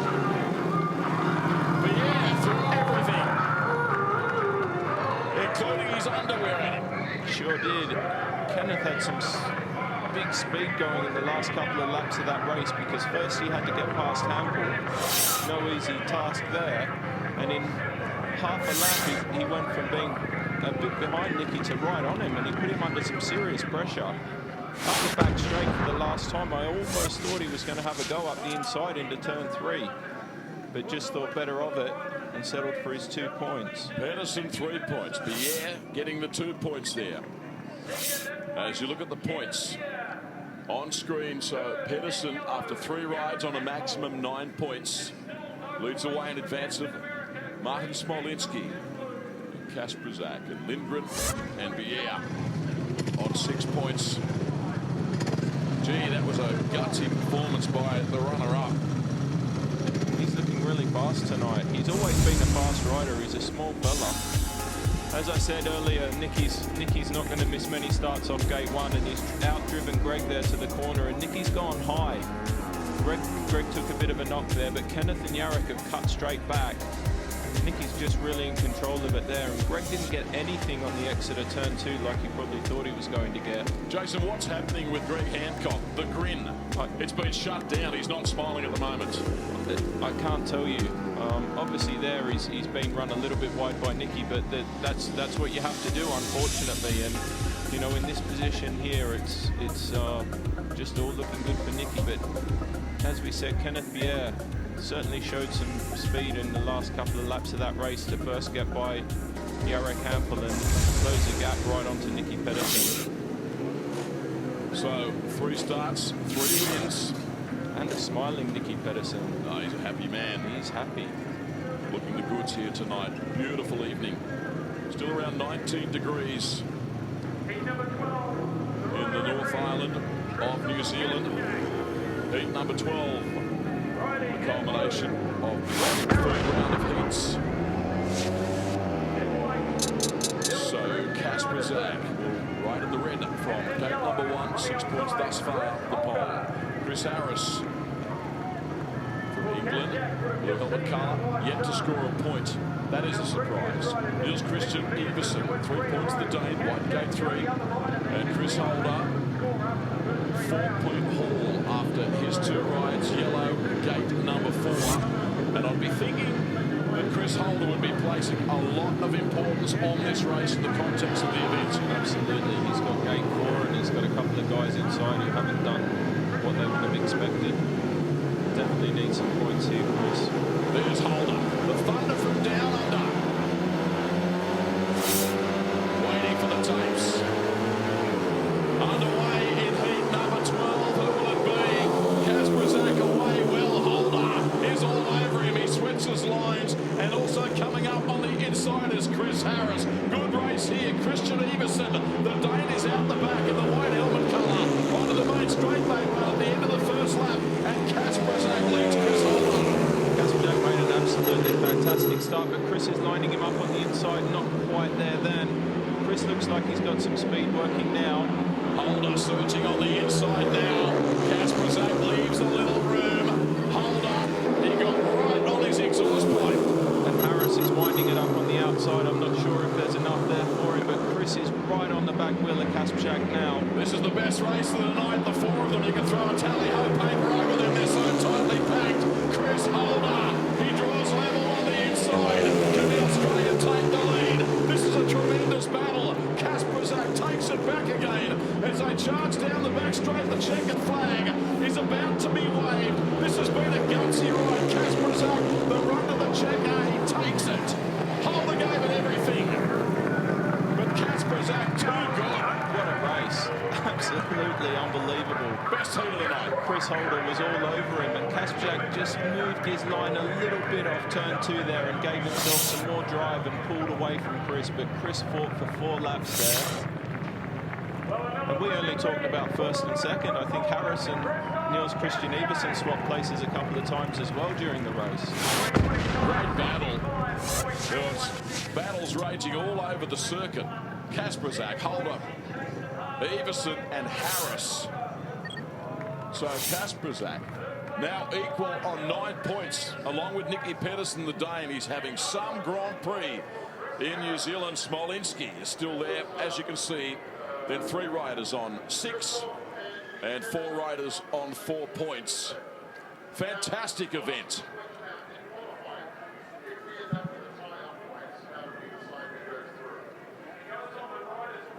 Cannot wait for the remaining races in this event. If that is a sign of what is to come. We're now racing under floodlights. We talked about the fact the moisture now comes up from a metre or 2 down in the surface. And the track is now, if I can use the expression, becoming more hooked up. It is, it certainly is. The track is absolutely perfect, and the riders are displaying what they can do on a perfect speedway track. Kasper Zak made a good start from gate 1 there. The line's changing, as you can see on the first turn. Before, the riders from the inside were trying to hug the curb and get that inside run working. now they seem to be aiming up a little bit more. Chris Holder cut back. He made a great start from 4. He knew what Kasperjak was doing, and he's cut back to the inside there, but just didn't quite get the drive he required. And Kasperjak's pulled away, but Chris fought. He got really, really close there, and Kasperjak's just got some more drive on the outside. But Chris has got to take a lot of confidence from the couple of races he's had. Looking fast, looking smooth. And looking determined. Most importantly, the Kasperjak, 29 years of age, tonight competing in his 30th World Speedway Grand Prix Z nami Series. absolutna rewelacja tych zawodów, no i całkiem niezły początek jak na debiutanta, jeśli chodzi o stałe uczestnictwo w cyklu Grand Prix, czyli Martin Smoliński. Martin, what can I say, the best start ever for a debut as a permanent rider in the Grand Prix? I mean, yes, I mean, not many people really believed in me. I think a lot of people believe in me about the pace what we put on, and my team and I, we've been working very, very hard with my engine, Tornado over the winter, and all my stuff behind me, all my sponsors, you know, and they helped me so much, and even molded the pre-work what we've done, you know. It's a different way how we're working, but you could see we got the pace, we made the gates, and we are fast and we are fit for a fight, you know. Martin mówi, niewiele osób we mnie wierzyło, może nie pod kątem moich umiejętności, ale na pewno pod kątem tego, że wchodzę do mocnej stawki, ale pokazaliśmy razem z moim zespołem, z moimi sponsorami, że na pewno ten sposób, troszeczkę inny sposób przygotowań rzeczywiście się sprawdza, no i dajemy radę, zaliczamy dobre starty, no i wygrywamy dzięki temu również biegi, no ale muszę się zapytać o to doświadczenie z długiego toru, bo rzeczywiście ten długi tor w Auckland jest naprawdę długi. And what about your experience from the long track, because this track is more close to the long track, yeah? It's a bit different because we're not using long track bikes, you know. It's so hard if you really hit the deep dirt, you know, or just even the big bumps, you know. But I mean, the setup what I'm using is like a long track setup, and I mean, my engines what I'm using, I used to those is like some small long track engines, you know, and they're going very good. And just a big thank you very much to my engine tuner, to Mr. Grosebach, and to Tornado Racing. That's awesome. Oczywiście nie zabrakło podziękowań dla tunera, który przygotowywał silniki dla Martina, który stwierdził, że ma przygotowany motor, ten motocykl jak pod długi tor oczywiście jeździ się zupełnie inaczej i ma większe problemy, kiedy wpadnie w dziurę lub troszeczkę się zakopie na zewnętrznej, ale tak, zdecydowanie jest tutaj doskonale przygotowany. So, thank you, Martin. Thank you very much. Dziękujemy. Versus race night are very different things, particularly in terms of the way the track is riding. But Hampel was without a doubt the quickest rider in both Thursday and Friday's practice. He's the defending New Zealand Grand Prix champion and hasn't really fired a shot. Yeah, but let's look back at last year. I think he was in a similar sort of position to this last year, and he came good at the end of the day. I think he changed bikes and maybe won his last 2 heats, and then a tremendous ride in the semi-final, you know, put him into the final, which he obviously won. But you couldn't have scripted this. I certainly wouldn't have picked the results that we've got so far. Great crowd enjoying the Grand Prix of New Zealand. Let's head downstairs. Mark Gottlieb is with Nicky Pedersen, who is grinning. Nicky Pedersen, fantastic start to the night. 3 wins, 3 races. Yes, it's going pretty all right, you know. It's tested a few engines for the big tracks in Poland before we went down here, and we've been happy so far, and gatings have been quite okay so far as well. I make 3 good ones, so fingers crossed. Kenneth gave it everything in that last race, tried to take you on the outside, but you held him off. We need to make a little modification now. We did have the race before, but I felt it was dying a bit too much, so we went back to basics as heat 1, but we need to do something because I was running out of speed at the end of the straight, but I managed to keep him behind me. Thank you very much, gentlemen. Mark Gottlieb being joined rather by 3 times world champion Denmark's Nicky Pedersen. Whilst that's been happening, a bit of repair work to the circuit down low on the track on the entry to turn 1, where obviously there was some concern about a rut. And without any further ado, we'll head straight back to Mark Gottlieb, who's with the world champion Ty Wolfenden. Ty, obviously a slow start tonight. How's the body feeling? Yeah, not too bad, man. No excuses. I'm just not up to speed at the moment. Boys are working hard, just trying different setups, just struggling with speed off the corners. So, yeah, we'll keep working. Two races left, but at least it's got the inside and outside gate. Most of the wins have come from them tonight. Yeah, I've got to make some good starts and bang in another 6 points. So two wins, and that should get me into the semi. So we'll see how we go. Obviously, it's a long season, but every point counts.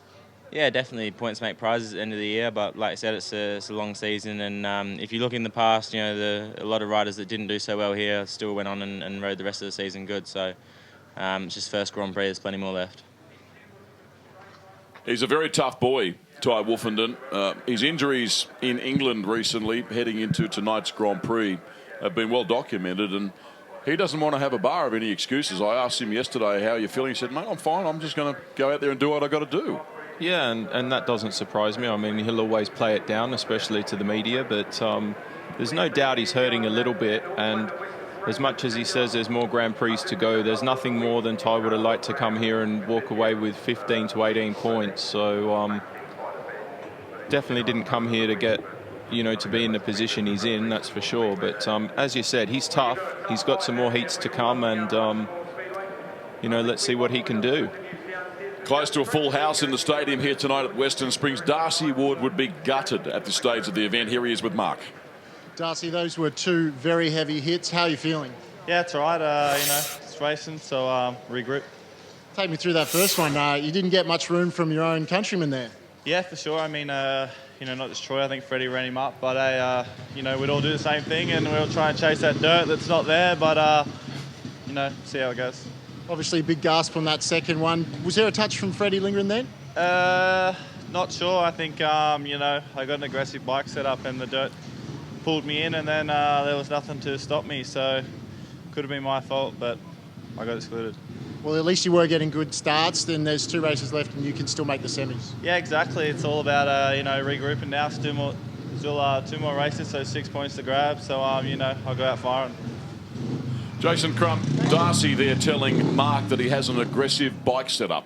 For the uninitiated watching, what does he mean? I would say he's probably talking about he's running a short wheelbase, which is, that equates to getting a bit more traction. And he certainly did get a big pull into the corner, and all of a sudden, you know, the bike did come around quite quickly on him. And very, very honest from him when he was asked if there was a touch from Freddie. There was probably a slight touch, but as we called at the time, probably not enough to actually make him crash. He was possibly on his way down anyway, even if Freddie hadn't have been there. But Darcy certainly does need to regroup, sit down, have a couple of deep breaths, and focus again on what the job is for the night. Close to a full house here tonight at Western Springs.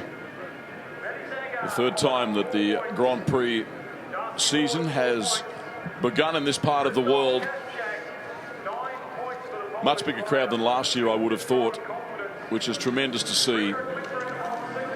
And many countries represented among the spectators. You can see Chris Holder there, centre of screen, preparing for battle in heat number 13. He'll wear the red helmet colour.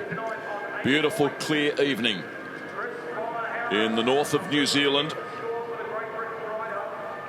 You can see a number of the spectators rugged up, a little on the cool side. I did allude to the breeze a little while ago.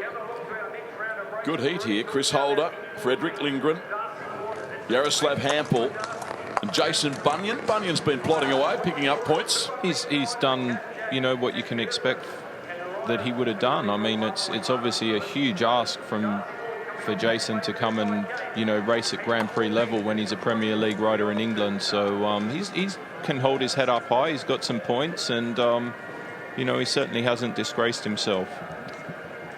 Yeah, Bunyan rides for Rye House in the UK.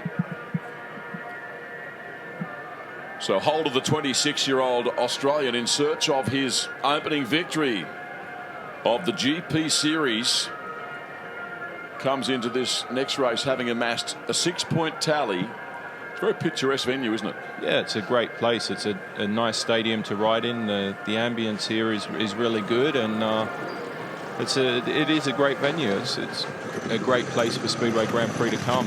Hats off to Bill Buckley, chairman of Buckley Systems, promoter of Speedway oval track racing here at Western Springs, for making it all possible. So Lindgren, the Swede, first rider onto the track.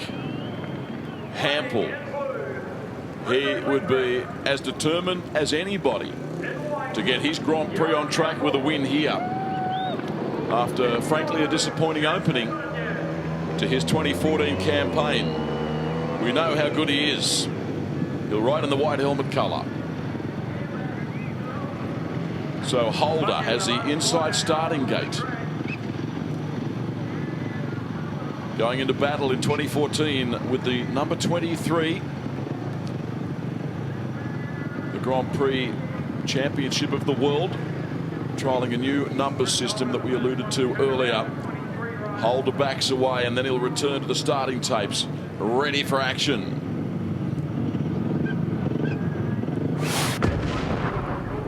So Holder will start beside the grass on the inside. 6 points thus far. Lindgren likewise, the Swede. Blue gate 2. Hampel 3 points at the pole. He starts in white from gate 3.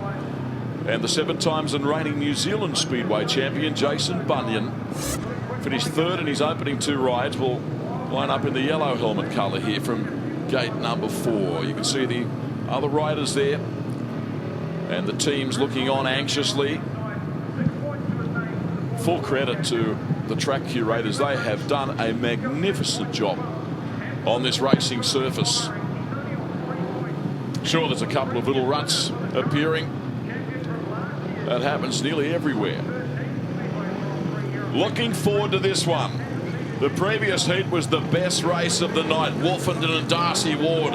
That's their vantage point for this race. You look at Hampel in the center of the screen in the white helmet colour. It's time for blast off. 4th round of heats. Underway. Holder, will he win the drag race to the first corner? He does.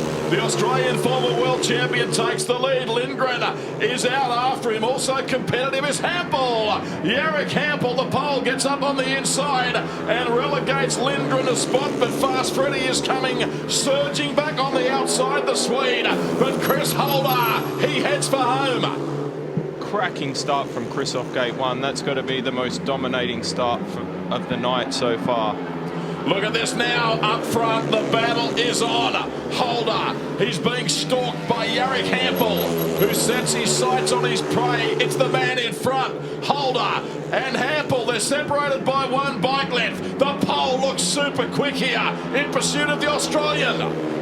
Jarek's gone to the outside and he's come back down low now. I think he's got the run on Chris. Chris has just managed to chop his nose off there. Chris nice and tight. Lindgren's not out of this. He's back up the inside of Hampel here. They're coming quickly. So Chris Holder, the 2012 world champion, riding a nice line down low on the circuit, and he takes the winner.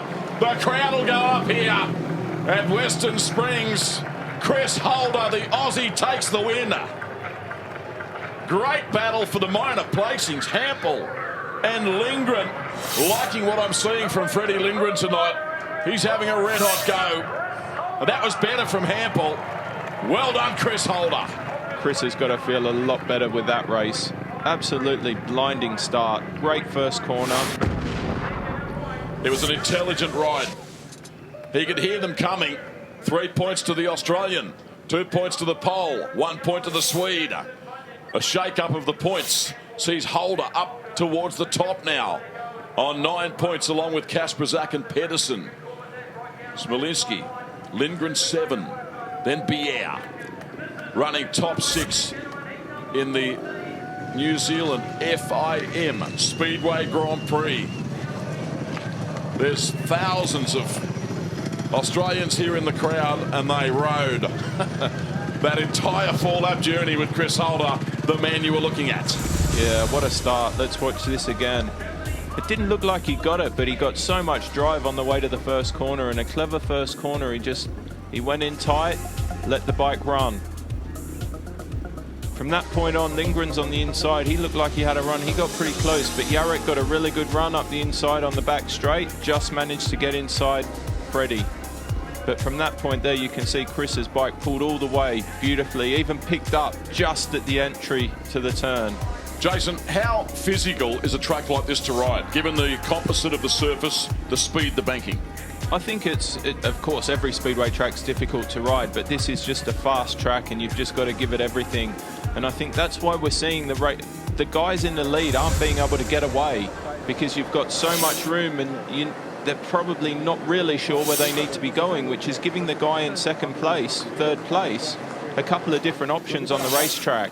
Chris not exactly beaming in delight there. We just saw that shot of him in the pits. He was in conference with his crew. I reckon he's searching for more out of those bikes of his. So heat 14, and this time another Aussie starts from the red helmet colour. Or rather from gate 1 in the red helmet colour. It's Ward who has 4 points. Kasperzak 9 points. He's flying in this meeting. Blue gate 2, Pedersen also 9 points. The Dane white gate 3, Smolinski. The German yellow gate 4, 8 points. What a race here, Jason. This is a cracker. We're going to see what Smolinski's going to do on the track this time, whether he's going to go high or tight. Darcy will definitely want a gate like Chris just had from position 1, that's for sure. Bring it on. This will be a beauty. Ward desperate to redeem himself. The Aussie on the inside. Away, can he get to the first corner? No, he won't. Best to begin was Kasperzak. He's having some meeting. They're coming from everywhere. Nicky Pedersen, the Dane, goes to the lead. In second spot, it's Darcy Ward on the inside in the red helmet colour. Then Kasperzak, and he's under threat from the German Martin Smolinski. What a battle here. Nicky's ridden a very, very clever turn there. Kasperzak just went too wide. Not enough drive out there just yet, but he's got up the inside of Darcy. He's made a long straight and got up the inside. Darcy's trying to fight back on the outside. I don't think there's enough there. So Kasperzak up to second, aggressive right. Gee, Nicky Pedersen looks good. Look at Darcy. He's coming to get him. Not going to give this one up without a fight as they sweep through the top turns again. Yellow flag will be shown this time. 1 lap to go here in heat race number 14 of the New Zealand Grand Prix. Pedersen, the triple world champion, leads. In second place is Kasperzak. You can see Darcy Ward there on screen giving it everything, but the check. Oh, no, no, no, no. Massive crash at the back. Down they go, Darcy Ward. And he hasn't moved. Smolinski is up, the German. And he's going over to see if Darcy is okay. Smolinski's just caught that rut on the inside there and collected Darcy. He's still down. Very nasty accident. That's at a fast part of the track as well. Smolinski's up, he's okay. He probably can't believe what's happened. He's caught that rut and just T-boned Darcy there by the look of that. Yeah, no, that's the way I saw it too. We were watching the two up front charge the checkered flag, and out of the corner of my eye I saw Smolinski drill Darcy Ward. And he will obviously be excluded after what has been a tremendous event. You can see Chris Holder now going onto the track to check on the welfare of his compatriot, Darcy Ward. So the race has been declared, and Nicky Pedersen has got the win in heat race number 14. Undefeated after 4 rides in the New Zealand Grand Prix of 2014. Medical crew making their way out onto the circuit as you look at Kasperzak, who is having a tremendous meeting. He's on 11 points by virtue of his finishing order in that particular race. Results: Pedersen 3 points, Kasperzak 2. Darcy Ward has received the 1 point. Despite not finishing, he was taken out. Ambulance on the circuit now. And poor Darcy was drilled by the German. There it is, Pedersen 12, Kasperzak 11, Holder 9, Smolinski on 8. Then Lindgren and Bier, the top 6. Ward, Hampel, Zagar, Jonsson, Everson, Wolfenden. There's Nicky. He's got to be a happy chappy. Nicky's looking fast. I mean, Kasperzak certainly made the start there, but he just went too wide. Darcy and Kasperzak then engaged in a pretty good battle. But to me, Darcy doesn't look that fast tonight. I don't think he's probably as fast as he would like to be. He's not really, it's not really working for him. And obviously with the incident there. Ty Wolfenden walking towards the start line, has a Gate 1 starting posse for the next heat. So there is an ambulance on the circuit attending to Darcy Ward. You can see at the top of screen there. It was a big one. We sincerely hope that the Australian former 2 times World Under-21 champion emerges okay from this. A lot of concern over him. Yeah, you can see the concern on the other riders' faces. Nobody likes to see that. Matty Zagar there looking on. Chris Holder, I think, still out on the track with Darcy. Ty's walked back. Kenneth Bier. He's limping a fair bit too, but it's a pity in many ways, but Smolinski was having a cracking meeting and a disappointing outcome for him there. Yeah, no doubt about it. He's been using that inside. He went to the outside and then he came back in that race. And as we said before, there were a few ruts starting to form on the inside of the track. And I guess, unfortunately for him, he's just caught one. And Darcy's taken the brunt of that blow, that's for sure. And let's just hope he's okay. His bike's in a sorry sort of state, but let's not worry about that. Let's worry about the man. Exactly. So whilst that is happening, the crowd maintaining their enthusiasm. Now, Nicky Pedersen is not only fast, he's looking extremely smooth tonight. He's just the consummate professional who's getting the job done. Yeah, and that's, again, it's not a surprise. You know, Nicky, anything he does can never surprise you. And he's looking fast. He's underestimated himself a little bit, I think. I mean, he said his gating was working great, but he had a tremendous race with Chris Holder first time out and passed Chris from the back. And then in that race, he fought his way past Kasprzak on the first turn. So, of course, Nicky, whom we just saw win that race, a race punctuated by a serious incident involving Smolinski and Darcy Ward. He enjoys a Grand Prix average of 11.85. He's amassed 1,576 points heading into tonight's FIM New Zealand Speedway Grand Prix. Ridden in 133 GPs for 13 wins, 14 seconds and 14 thirds.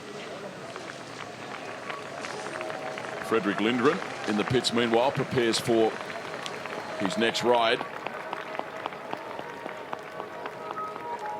And Chris Holder walking back, having checked out Darcy Ward with Shane Parker.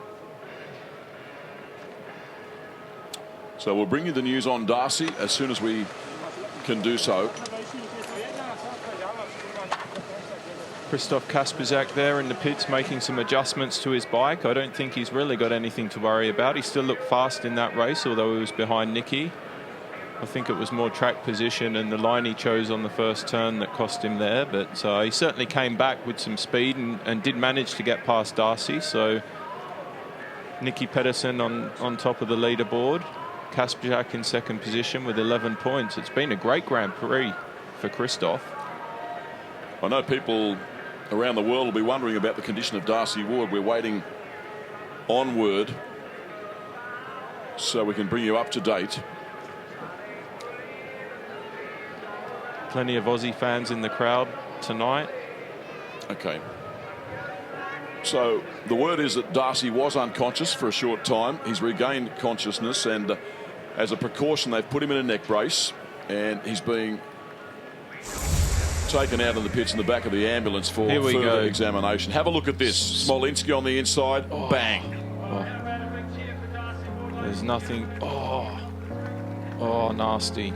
You don't want to see that in racing.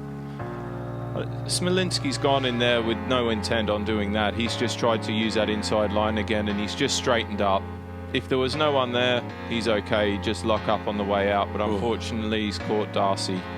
Hasn't poor Darcy's head copped a hammering today. Sickening crash there, and let's hope that everything's okay. He's hit the ground shoulder and head first. Lost his goggles. He's out. Yeah. Poor Darcy. Third time he's been down for the count today. That's a big hit from the inside, and you know what we haven't said is the left side of his body there with the bikes coming in at that sort of speed. Let's just hope everything's okay. He's a tough boy, but you know, crashes like that can put anybody down. Yeah, you hate to see it. And Smolinski would feel terrible. Oh, no doubt about it. Nobody goes out with any intent at all. Speedway's a small community. You're racing against the same guys week in, week out, day after day sometimes. And our next event, Jason, has the makings of a great race. Ty Wolfenden, the reigning world champion from England, will line up in the red helmet colour. There it is on screen now for you. 3 points to Ty thus far. Kenneth Pierre, a good Grand Prix, 6. Blue Gate 2. His compatriot Niels Christian Iversen, 4 points. White Gate 3. And Troy Batchelor, yellow Gate 4, the Aussie, on 3 points as he approaches his 4th ride of the evening.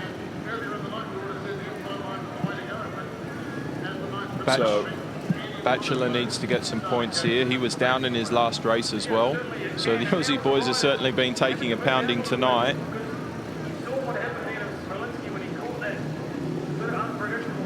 So start is imminent here in heat number 15. We wish all the best in the world to Darcy Ward, and stay watching. We'll bring you further information as soon as it comes to hand. You can just see Greg Hancock at the bottom of the screen there watching on. He would be wondering what the heck has happened. He won this event 2 years ago and definitely came in as one of the big pre-meeting favourites, but it hasn't worked out that way. So Ty Wolfenden, the injured world champ, closest to camera. Kenneth Pierre in the blue helmet colour. 2 Danes, an Aussie and an Englishman. Heat 15. Underway, not a bad start on the inside by Wolfenden. Quickly away also Kenneth Pierre. He goes high, wide and handsome on the first turn. Have a look at this. Niels Christian Iversen, the Danes, in 3rd. So once again we see Kenneth Pierre having a cracking Grand Prix. He goes to the front in the blue helmet colour. Ty Wolfenden, he looks very aggressive in this one, the world champion. He switches lines and looks for racing room on the inside. And also running strongly is Iversen. In 3rd position, Troy Batchelor, the Aussie. He's in 4th position, doing everything he can. Great move by Pierre on the first turn to get on the outside of Ty. There wasn't a lot of room left there, but he's got some speed going, and I don't think Ty's going to be able to pull him in from this position. Pierre, leader, runs a wide line through turns 3 and 4. That gives Wolfenden a chance. I think Ty's got plenty of self-belief here. They've seen the yellow flag. The Englishman moved a lot closer there. They run down the back straight for the final time. 2 corners to run. Kenneth Pierre, he exits turn number 4 and is going to grab 3 points here in heat race number 15. Wolfenden, very competitive. Good signs there for the world champion, Jason. Yeah. Much better ride from Ty there. He certainly looked like he was on the pace, but again, tremendous corner from Kenneth Pierre. Got right up high on the banking, carried the speed around, and then let the bike run. Ty was coming back to him, but then Kenneth came back to the inside and managed to pull away a bit again. So great performance so far by Kenneth. Yeah, sensational performance by Kenneth Pierre. Getting the job done and then some. Gee, we saw multiple racing lines in that event. They were all searching for maximum grip. 3 points to Pierre.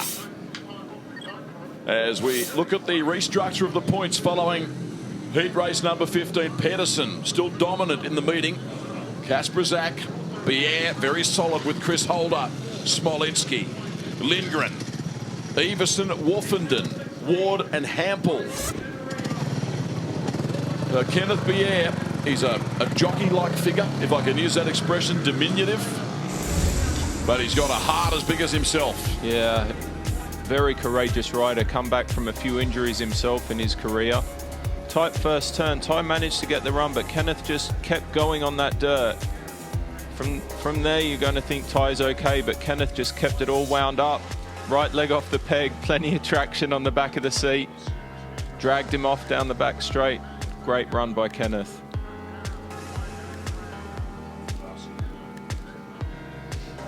So looking at that again, have a look at that, the four of them cutting loose. Nearly four abreast off the first turn there. Yeah, in pursuit of glory. Tight racing. Fastest track on the calendar, and they're racing within millimetres of each other. Without a doubt, the fastest track on the calendar. An excellent point. Now, we talked about it a little earlier. By virtue of being able to get their wheels in line quickly, the terminal speed is massive here. Yeah, absolutely, and that's exactly what Kenneth demonstrated there, getting up high on the banking before it drops away. Got it absolutely perfectly right and just sat back on the bike and got a tremendous run down the back straight. Now heat 16. Can you believe that? Look at that stat, right-hand side of screen. Greg Hancock, no points. Red, the American. Matej Zagar, the Slovenian, 4 points. Blue gate 2. Chris Harris, no points. The Brit, white gate 3. Andreas Jonsson, the Swede, 4 points so far in the meeting. So Hancock is racing for pride here. Yeah, he's got to arrest this. Yeah, he's got to. I can't believe he's not going to get a race win, and this is probably a really good chance for him coming off gate 1. Yeah, he was saying at the top of our show today how important it was to get a good start in the event and the season. It's a nightmare for him. Heat 16 tapes up, the American on the inside. That's better. Hancock goes to the front this time. On the outside, Jonsson. Again, we see a cracking battle. Look at Hancock driving. He and Jonsson are side by side. The Swede goes to the front. Greg Hancock relegated to second. Have a look at this. In third place, it's Matej Zagar, the Slovenian. And running fourth is Chris Harris, who can't take a trick tonight. Great first turn again by Andreas, and him and Greg are racing. They're going at it. Oh, Harris is down at the back. Nasty off there for Chris. Yeah, Chris is down on the track still. The lights go red here at Western Springs. How about the intensity of the first lap of this heat and the heat prior? Chris Harris has fallen midway between turns 3 and 4. There he is, the Brit.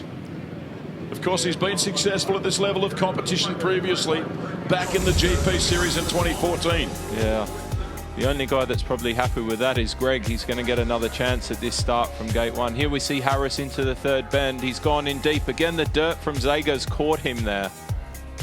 The roost, the spray that comes off the rider in front of you at these speeds is unbelievable, and it's enough to unsettle you. And that's clearly what's happened there with Chris Harris. He's just been unsettled at a crucial point of the track on his corner entry. So the 31-year-old Englishman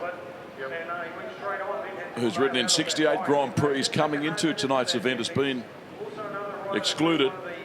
The main thing is that he's okay.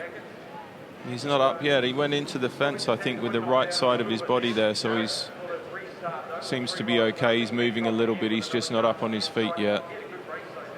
Finished 5th in the Grand Prix Challenge and replaced Thomas Gollum in the field for this season's World Championship of Speedway that you are watching exclusively live from Western Springs Stadium in Auckland.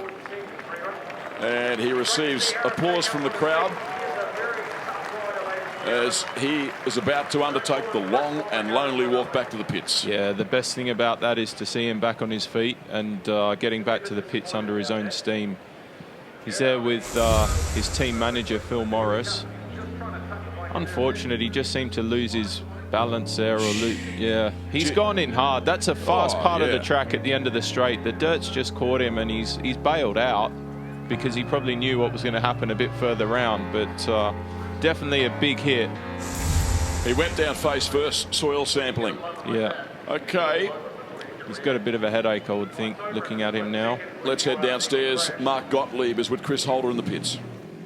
Chris, obviously another crash today, and Darcy Ward taken off to hospital. It's been a pretty incident-packed night. Yeah, it has. You know, first GP's tough. Everyone's pretty nervous and all that kind of thing. And, you know, Darcy was unlucky then. He got cleaned up by the guy behind him, which it's the worst feeling. You know, you don't expect it. But I seen him before, and obviously he hit his head pretty hard, so he was a bit dazed. But he was coming around. He said he was not too bad, but you know, when you take a hit like that, yeah, it puts you out for a while. Obviously, your own form has been sensational. 9 points so far, semi-finals after this one, so you're really, really looking good. Yeah, it's going good, but Speedway, you know, you can be quick 1 minute, slow the next, so I'm not, you know, getting too excited about it. It's a good start. I got another heat race yet, so I want to, you know, get a good result here for a good gate pick and go from there, so we'll see. Gate selection is really difficult because there looks like there's lots of lines out there. Yeah, the gate's really tough. All gates are quite decent. You know, gate one's pretty good, but then, you know, you're on the inside in the first corner where the dirt line's out wide, so there's a lot of options way up considering we're only going left in a circle, so it's tough. Cheers. It's not quite that simple, just going left in a circle. I think he's oversimplifying things. That's a great comment by Chris Holder. You'd expect nothing less from him. It's true, and what he said is absolutely right. Darcy would have felt like he was tackled by not one of the Burgess boys from South Sydney, but I think all 3 or 4 of them, that's for sure. He wouldn't have known that was coming, and it is a terrible feeling, but let's hope he's okay. And great for Chris to get on there and talk about his buddy and then go back to his own evening. So great words. Crumpy, you've ridden all over the world. That's been well documented. The atmosphere here tonight rivals some of the great European Grand Prix. Absolutely, and the reason that is because we've got a racetrack where the guys are going at it. Can you pick a race winner? You know, no. you can't say who's going to win and who's not. You know, and the guy that's in the lead, as I pointed out before, the guy in the lead's got such a big track. He's not quite sure if he needs to, you know, be riding pretty tight or getting right up on the dirt, because the guys in front, if they're getting up on the high line, a fast guy's coming from behind around the inside, and all of a sudden they're having to come back down and you know, block his line a little bit. And if you stay down on the inside for a couple of laps, somebody will get up high and build some speed up and start to put some pressure on you that way. So I think you're enjoying this commentary caper. I am. It's a change, obviously, from what I used to do. But watching these guys from up here, you see a lot more than what you do when you're involved in the meeting. That's for sure. And you know, I probably would have paid more attention to the TV monitor during my career if I realised I was going to pick this much up. Well, that's I was about to ask you. So you've actually learned a lot from playing a different role tonight. Definitely. As I said, the guy in front's got nowhere to hide. There's so much room around on the track that guys are being able to work it. And because of the surface, because we've got some grip on the track, you know, the short way around the inside's quick, but you can go quick on the outside as well in the dirt. Expert comments. Jason Crump, 3 times world title holder. Pleased to have him on board. So, Greg Hancock, you know, this is one of the really tough things about Speedway. As we look at the graphic here for Heat 16, he's having a shocking meeting. He's got to pick himself up emotionally and do it again here. He got a good start that time.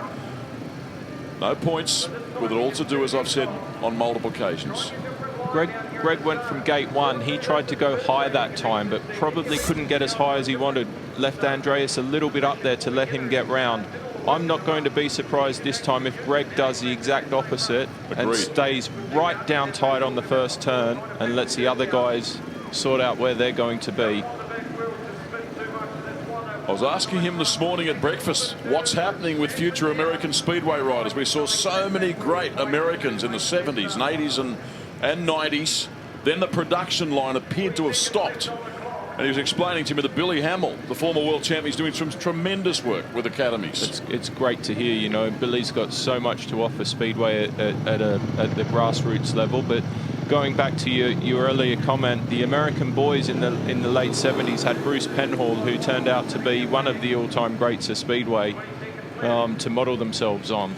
Yep, very handy riders. Schwartz, Sagalos, Sean, Kelly Moran, Ermolenko, Hamill, Hancock. It just was never ending, seemingly. John Cook. But there's been a big void for a long time, and according to Hancock, keep your eyes and ears out because there's some really good American kids coming through. So Gregor's right-hand side of screen, Zagar the centre, Jonsson the Swede on the outside. Let's go racing in Heat 16. Hancock got a flyer from the inside. The American Let's see what transpires here. Zagar onto the back straight away in second. Third, the Swede, Andreas Jonsson. But Hancock, he's twisting the throttle. And the bike rockets down the main straight. He's a clear-cut leader. He's out to about 6 bike lengths now. This is better, Greg. This is better. Yeah, great start. He was clear enough in the first turn that he didn't have to worry about where the other riders were going to go. Here comes Andreas up the inside of Zagar. Yeah, Jonsson gets into second place, but Zagar fights back on the inside. Great run, and Andreas is back up the inside again. Zagar's gone wide, probably a little bit too wide. Tremendous battle here for second place. Hancock has checked out. The American says, catch me if you can, fellas. Jonsson in second. And Zagar's coming back again. They're tight. Zagar's got him. Jonsson's going back again on the inside. Yellow flag's been shown. What about this battle we're focusing on? Hancock's gone.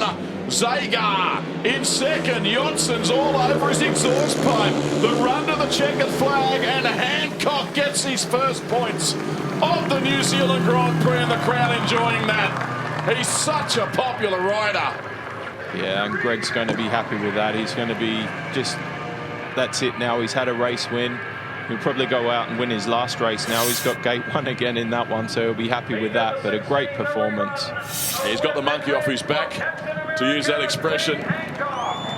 And he can breathe a little easier now, even though the New Zealand Grand Prix is in tatters for him by virtue of his horror start to the event.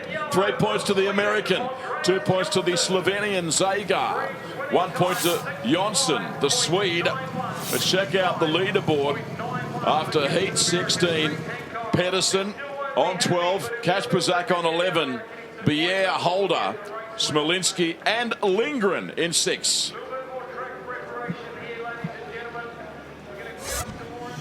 So back into the pits we go. And Greg Hancock, do you reckon he'll have the grin back? The grin's back. He's pointing to it on the back of his helmet there. Great start. Jumped hard. Bike pulled well to the corner. When I said earlier I thought he would stick right to the inside, he was so far clear on the first turn he could go where he wanted. He knew he had no riders anywhere near him. He got to the outside, let the bike have its head and build his speed up immediately. But a great race for second place with Jonsson and Zagar. They must have swapped places 3 or 4 times. You see there Andreas going up the inside, Zagar immediately cutting back and reclaiming the position. Jason Zagar, a 12-time Slovenian champion, 31 years of age. He's a genuine contender, isn't he? Yeah, definitely. I mean, there's probably 3 or 4 of the guys that I would almost brand the same, and Zagar's one of them. Niels Christian Iverson's another one. We're going to head downstairs to Mark Gottlieb. Christoph Kacperzak, you've been battling the flu all night, but you don't look like it. You're just riding so well. Yeah, everything is working well, and yeah, happy. Maybe last race I make one mistake, first corner, I go so wide and Nicky passed me, but everything is going good. I'm trying something new now in this race. We see what's happened. Obviously, one eye on the semi-finals. Where are the lines out there? It's 2 lines fast, inside, outside, and yeah, the more important is the start because he's a very good rider today. What gate would you be looking to pick when the semis come up? Oh, I don't know. I first concentrate to get the semi. Thanks. Yeah. Okay, that's fair enough. Whatever strategy works for you, one race at a time in his case. Yeah, and what he said is absolutely right. What line's working, the inside and the outside. There's, you know, unless somebody's going to be brave and try a run around the middle, they might get caught out. But at the moment, you can make good speed both inside and outside. Whatever you do, do not leave your television. This is a fantastic Grand Prix developing in Auckland, New Zealand. As you can see, we're about to facilitate another interview for Polish television, so Jason and I will just keep talking. Look, Pedersen, there's no doubt, has been the man so far, if I can use that expression, but it's one of those events that any likely scenario can develop in the semi-finals. No doubt about that at all. I mean, Nicky's been, as you said, he's been the man so far tonight. He's obviously got a spot in the semi-final already, but Christoph Kacperzak, he's He's not far behind him. As he said, he made a little mistake in the race with Nicky and allowed Nicky to get past him on the first turn. Probably wouldn't make the same mistake twice if they're in that situation again. So it's not one-way traffic, and we're just seeing riders. You know, we've had 3 or 4 rides each now.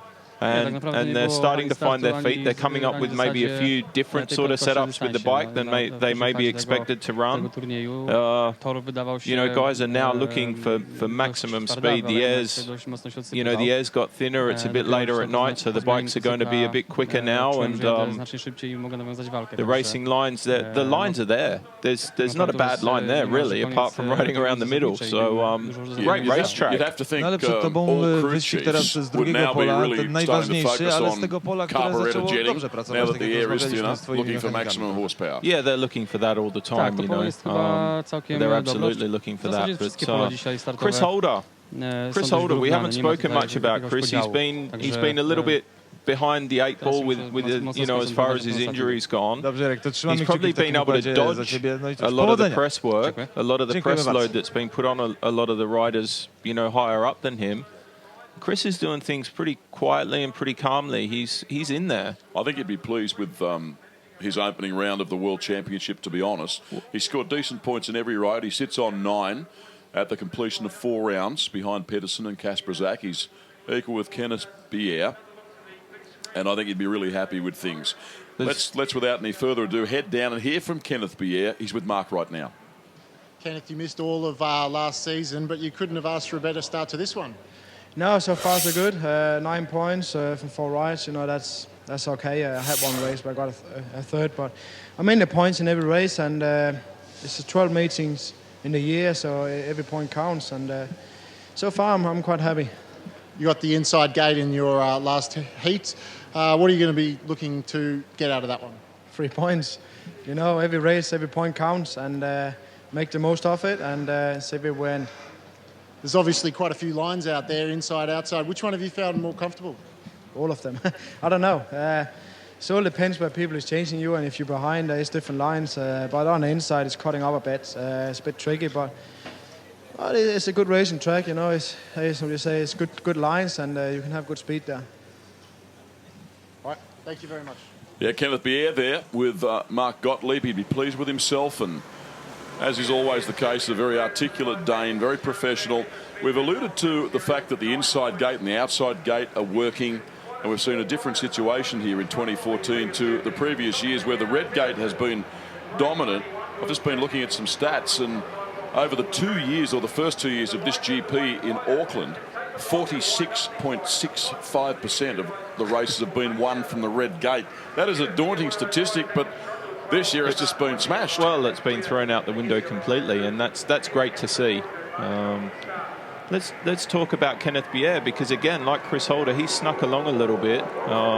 Missed out on qualification for 2013 in the Grand Prix due to a broken leg in 2012.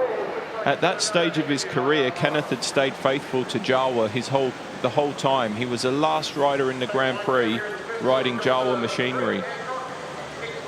Now, if I'm correct in saying what I'm saying, he's changed to GM machinery, which he did last year, and it was prepared by his father, who always prepared his engines. But this year, he's stayed on the GMs, but he's changed and gone to Peter Johns, the tuner for almost half of the field in this World Championship. And with Kenneth's weight, he's one of the smallest riders. He's got no extra weight on him at all. He's always been one of the fastest, and the combination he's riding at the moment seems to be working pretty good for him.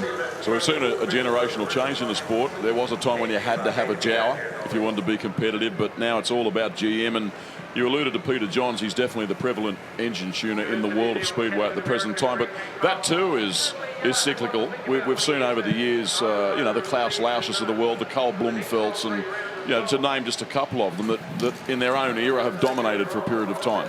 Definitely, and that's the way it goes. I mean, in engineering, in all forms of motorsport, almost you see different, manufacturers or different car companies or motorcycle companies coming up with something new, and that's no different. And Peter is one of the foremost engine tuners in the world. He has been for a number of years. He had a few slack years, but he's come good just lately. I mean, Chris Holder won the World Championship 2012, Ty Woofenden 2013, and when you walk through pit lane and you look at all the bikes there lined up, it's a great sight. And you look at the engines, there's a lot of engines marked PJR. Yeah, just give us our viewers an overview tonight. A rider like Pedersen, who's clearly still on top of his game, how many bikes would he go into this season with? How many engines and so forth for his entire Speedway campaign? Well, I can't answer 100% accurately, but he would have in excess of 8 to 10 bikes. And engines, knowing Nicky, I would say he's probably running close to 20. He's with a Swedish engine tuner, excuse me, by the name of Jan Andersson, who was a top international rider himself. I think he does the engines for a few of the guys as well as Nicky. Certainly does Jarek Hampels. So I think Jarek was one of the first guys to go with Jan Andersson. But, you know, their performances have been a bit different. So, you know, you can't always put it down to the engines, David, that's for sure. The guy on the seat with his hands on the handlebar, he's got to get the best out of what the tuner gives him as well. You cannot underestimate the magnitude, the logistical challenge of being a top international Speedway rider, the bikes and componentry we've just alluded to, the amount of racing, the amount of countries on a monthly basis, the air travel. It is just incredible. All the top boys would be employing 4 or 5 people full time. Yeah, definitely. It's a big business. You know, when you're racing in the leagues, the league scene in Europe, and you throw the Grand Prix in on top of it, you're talking about, you know, 2 or 3 different vehicle setups with, you know, full racing kit in each country almost. And you throw the Grand Prix on top of that, and you know, you obviously want your best equipment at the Grand Prix, and you want to get the best out of everything you can. So huge tasks for all these teams involved in Speedway Grand Prix and league racing across the world. Thanks for watching wherever you are around the world tonight. Tuned into the Western Springs Stadium, the opening round of the 2014 FIM Speedway Grand Prix World Championship. And this is the commencement of the final round of heats. I cannot believe how quickly tonight's event has surpassed us, but of course we do now approach the business end of proceedings, the pointy end. The final series are imminent. Bunyan, the New Zealander, returns for hostilities in this race. He'll ride in the red helmet colour from gate 1, the Kiwi. Nicky Pedersen, unbeaten thus far. That's him in the blue helmet colour. You can see centre of screen out of gate number 2. Jonsson, the Swede, and Iverson also involved here. There's plenty of points left. So, heat 17. Honestly, if this event doesn't turn you on, you haven't got a switch. This is outstanding world-class Speedway. So, Bunyan, Pedersen, Jonsson, and Iverson. 2 Danes, the Swede, and the New Zealander.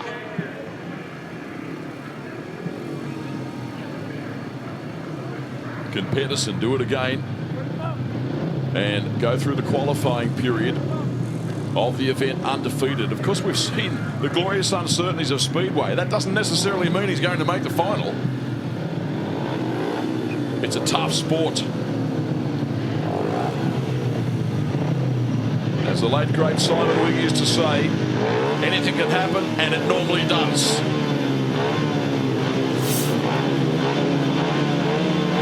Bunyan tapes up the New Zealander on the inside, languishing at the start. Pedersen, like a shot out of the gun, goes straight to the race lead. Christian Iverson running prominently on the outside, and driving through in the centre is Andreas Jonsson. So Pedersen, Jonsson and Iverson, the top 3 in heat race 17. Looked like Iverson was going to get a run on the outside there, but it just didn't quite work. Nicky is fast now. They've made some changes to that bike, and he's pulling away from these guys, and that's not good news for the guys trying to race against him. He's fast and he's smooth. The 3 times Danish world champion across the start-finish line again. They're all running about mid-track. That appears to be the fast line at the moment. Now we see here Everson putting the pressure on Andreas Johnson as they sweep off the top turn and back onto the main straight with 1 lap to run. Yeah, Neil's got a decent run. It was almost there for him to get up the inside. He's tried it again, but Andreas has covered it. You're looking at second and third. There's Pedersen, the leader. Hits a run as he comes off turn 4. It only made him go faster. Checkered flag for Nicky Pedersen. 5 rides, 5 wins. You cannot do any more than that. He's on fire. He absolutely is on fire. His starting's getting better and better with each race. They've worked correctly on the bike. They've made the right changes, and he's looking like a finalist for sure. He's been wheel perfect. And Pedersen just outstanding in his 5 heat rides. So he charges into the semi-finals as the top man. Pedersen 3 points. 15 for the event thus far. Kasper Zak still in second. Pierre Holder. I still fancy Chris Holder tonight, you know.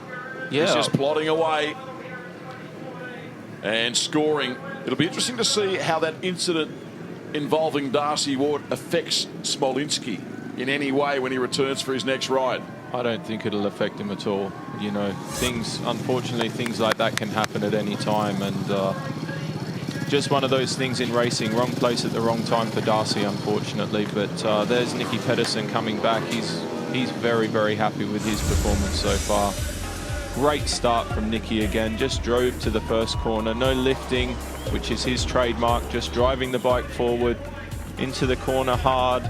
Everson showed there on the outside. He just went over the banking a little bit. Lost it a little bit there with his feet off the pegs. And Andreas managed to get up the inside of him. He had a go a couple of times, but couldn't get back past Andreas. So Pedersen charging to his 5th victory of the night. He looks smooth, David. He's fast, he's smooth, the bike's working good, and at the end of the day, Nicky's riding the thing very, very well as well. And look at him, he's smiling again. He's waving to the camera, thumbs up. That's not the Nicky Pedersen of a few years ago. I wish you'd stop holding back. Say what you really mean. No, I'm giving it to him as a compliment. He's relaxed, and it's showing on the bike. He's flowing with the bike. So a reserve comes into the event here to replace Darcy Ward. It's Andrew Aldridge. So he'll ride in the event. There he is now, riding in the blue helmet colour that Darcy Ward was scheduled to line up in. Greg Hancock returns for battle here. The American, red gate 1, Aldridge, blue gate 2. Chris Holder on 9 points. White gate 3, the Aussie. And 5 points for Ty Wolfenden, the reigning world champion, the Brit. Yellow helmet colour. There is Aldridge, the replacement for Darcy Ward. So what a massive occasion for him coming into the Grand Prix at this stage of the event. Greg Hancock would dearly love another 3-point haul here. But I reckon there are a couple of others out there that are intent on making sure that doesn't happen. So Hancock the inside, you're looking at him. The 43-year-old veteran. There's Wolfie, the world title holder on the outside. And Chris Holder, 3 points here would be very handy. Underway, Hancock got an absolute beauty from the inside starting gate. He checked out of there as they tear down the back straight. Wolfenden straight up into second spot. He's looking pretty good out there at the moment. And Chris Holder back in third. Yeah, Chris got squeezed up on the first turn there. There wasn't a lot of room. He actually had to go over those ruts. So I think he got off the throttle a little bit there to make sure he wasn't going to have any problems. But Greg Hancock, another great start from gate 1, and he's definitely on the pace. Probably the most dominant start of the night in real terms. Almost. But I tell you what, these guys are racing for semi-final spots because Greg's not out of this. With 2 heat wins and the scoreboard the way it's looking, there's a very, very slim chance he can get in with this race win. He'll be hoping that you are right, Jason Crump. Greg Hancock back to his blistering best in heat number 18. He's showing what could have been this event perhaps, but Wolfenden is not giving up. The world champion, he pursues the leader down the back straight. The checkered flag will be shown next time round, and the Californian, he heads for home and takes it. Wolfenden wasn't that far away, was he? No, he wasn't. But unfortunately, what I just said earlier was put out by Ty's second place there. I think that puts him above Greg and takes Greg out of the equation. But Chris Holder's first turn there was a bit awkward for him. I'm not going to be surprised if he's shaking his sore foot up a little bit with that one. Yeah, that's a fair point too. He'll be very disappointed with the outcome there. So Hancock showing what a champion he is. He's rallied again from adversity. He had no points to show after his opening 3 rides and responds with 2 wins. That's good stuff. So Hancock 3, Wolfenden 2, Holder 1, Aldridge 0. Exactly right. That's what you expect from a guy with Greg Hancock's experience and commitment. You can never say die, because every point in this series goes onto your total at the end of the year. And Greg knows the importance of what 1 point difference here tonight can make in the final calculation at the end of the year. We just saw the graphic with only 2 heats remaining. Pedersen on 15, Kasperzak 11, Holder 10, Bier 9, Smolitsky 8, then 3 riders on 7, Lindgren, Wolfenden, Jonsson. Yeah, Greg made a perfect start there. That again, that's trademark Greg Hancock. Look at Chris down on the inside. He's straightened up. He's hit those ruts. He did get an awkward ride there for a second or two. From that point on, Greg Hancock's checked out. Great experience for the reserve there off gate 2 to get a start in the Grand Prix in his hometown. Yeah, look, Ty Wolfenden, he had a slow start of the night too, but he's strung a few good rides together now. Yeah, and he's probably warming to the occasion physically as much as anything. Yeah, he's got to wait and see what happens. He can be overtaken here, but at the moment he's in one of the spots for the top 8 semi-final berth. He's got to wait and see what Zagar and Jarek can do in their last ride to see what the points throw up. But yeah, Lindgren, Kasperzak and Zagar all involved in the next heat. This is a race that you highlighted prior to the Grand Prix before we came on air. You did point to this one as being a potential clash of the Titans. Bier, he scored 9. The Dane. Lindgren, the Swede, 7. Kasperzak, the Pole, 11. Zagar, the Slovenian, 6. Zagar and Lindgren here definitely need points if they're going to try and get into the semi-finals. Yeah, this is a very important race. Can't believe we're up to heat 19 already. Thoroughly enjoyable event in front of a massive crowd at Western Springs Stadium. Hope you're enjoying it wherever you're joining us around the globe. Bier, Lindgren, Kasperzak, Zagar, what a field. The penultimate heat. They're gone. Let's see what happens. It's Kasperzak best to begin. All rough riding there for Lindgren, but the Swede goes to the front. Now he's under pressure from Kasperzak, who races up on the inside. Look at this, will you? Freddie caught that rut and shot across the corner in front of Kasperzak. Changed places already twice in 1 lap. Lindgren and Kasperzak. What a battle here, and not too far away is Kenneth Bier. This will go down to the wire.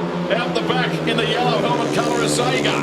Kasperzak's trying to come back at Lindgren here. He's using the outside. He's come back to the inside, but Lindgren's going a bit wider than everybody else has been so far. And at the moment, he's carrying the speed. Kasperzak's one of the fastest tonight, and he's not being able to pull him back in yet. Yeah, Freddie Lindgren doing a fantastic job. A yellow flag on display. The Swede is just starting to test the track a little higher up there too. And Bier's having a go up the inside of Kasperzak. Bier's sneaking around, and he's getting some good speed going. Lindgren charges to the checkered flag, very close for second place. Kasperzak got there though. Crowd enjoying that one. The racing is getting better and more intense. The first corners are epic. The speed is increasing, so is the bravado. This is a great Grand Prix. Matty Zagar was a loser there on a tight first turn. He actually made a great start and he was nearly in the right position. If Lindgren wouldn't have hit that hole and picked up and gone across the corner, I think Zagar would have been in the mix in that race with Bier at the back. Yeah, and noticeably, Jason, they're starting to drift up higher on the track, looking for the dirt. Lindgren 3, Kasperzak 2, Bier 1, Zagar nothing, despite being very competitive throughout. Yeah, absolutely. And what you said's right. The track is getting higher, and Lindgren there went wider than anybody's gone yet. So maybe he's going to show a bit of a different line, because Kasperzak couldn't pull him back trying to use that inside run and almost lost his second place to Bier on the last lap. But let's give Lindgren some credit for that. That was an awesome ride, and he needed points to secure his semi-final spot, and he certainly went out and did that. Here's the start again. Bier's made he hasn't got a good run from gate 1 at all. Kasperzak's shot out. He's going. Zagar, you can see he's had a look over. He's going. Lindgren hits a hole. He's gone up, which Kasperzak saw in his peripheral vision. Zagar's been caught on the outside there and just got a face full of dirt. He had a very rough ride in the opening lap, Fredrik Lindgren. He did, but he hung on to it. And look at this. He's pumped up for it. The Swede. He's a rider who had, a couple of years ago, he was right in the mix, and I thought there was big things to come from him, and he hasn't quite got it together, but maybe this is the start of the year. Kasperzak is furious. He's not happy, but there's Freddie. He's smiling. He's lost a lot of weight, Freddie Lindgren. Yeah, he's looking pretty fit. They all are. But again, Christoph Kasperzak, he's dealing with the flu. He's got 13 points from his 5 races. It's not a bad effort, and he's not happy there with his mechanic. It's a great effort. So the final heat now in the New Zealand FIM Speedway Grand Prix. Batchelor, he scored 3, the Aussie. He lines up in red from gate 1. Hampel, the pole, 5. You'll see him right out of gate 2 in blue. Martin Smolinski, the German. White gate 3, 8 points. And Chris Harris on the outside. A win here for Hampel puts him into the semi-finals. This is a make or break race here for Jarek at the moment. Yeah, he's got to deal with Smolinski. He's got gate 2, so he's probably pretty happy with that. Yep, if he wins this, he'll go to 8 points, which would put him equal with Smolinski. Important race. Batchelor on the inside. Great start by Hampel. He may rise to the occasion here. You just heard what Jason Crump said. It's a vital race for him. Charging on the outside is Smolinski. Great battle with Batchelor on the inside. The Aussie making a good scrap out of this one. But the pole, Hampel, the defending New Zealand Grand Prix champion, leads them, but he's under siege. Here's Smolinski. Smolinski's giving it everything. He's having a proper go, but that's right. Jarek was under immense pressure there. He knew he needed to get the start in the first turn right. And this is what he needed to do for this evening and put a good start onto his World Championship year. Smolinski's still having a good go, but I think Jarek's pulled away enough now to maybe try a couple of different lines and try and figure out where he needs to be for the rest of the night. Batchelor competing hard, the Australian, and his first full Grand Prix season. I don't think he'd be overly disappointed with what he's achieved so far. He's been in the mix in most of his races. Hampel has risen to the challenge here. Batchelor's up the 20. Batchelor making a charge on the inside of Smolinski. There's the checkered flag. Hampel has just saved his Grand Prix.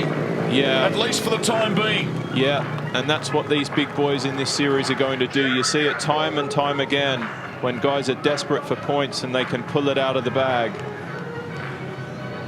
So Jaroslav Hampel, otherwise known simply as Jarek Hampel, winner of heat number 20, a 3-point haul, and he jumps into the top 8 on 8 points.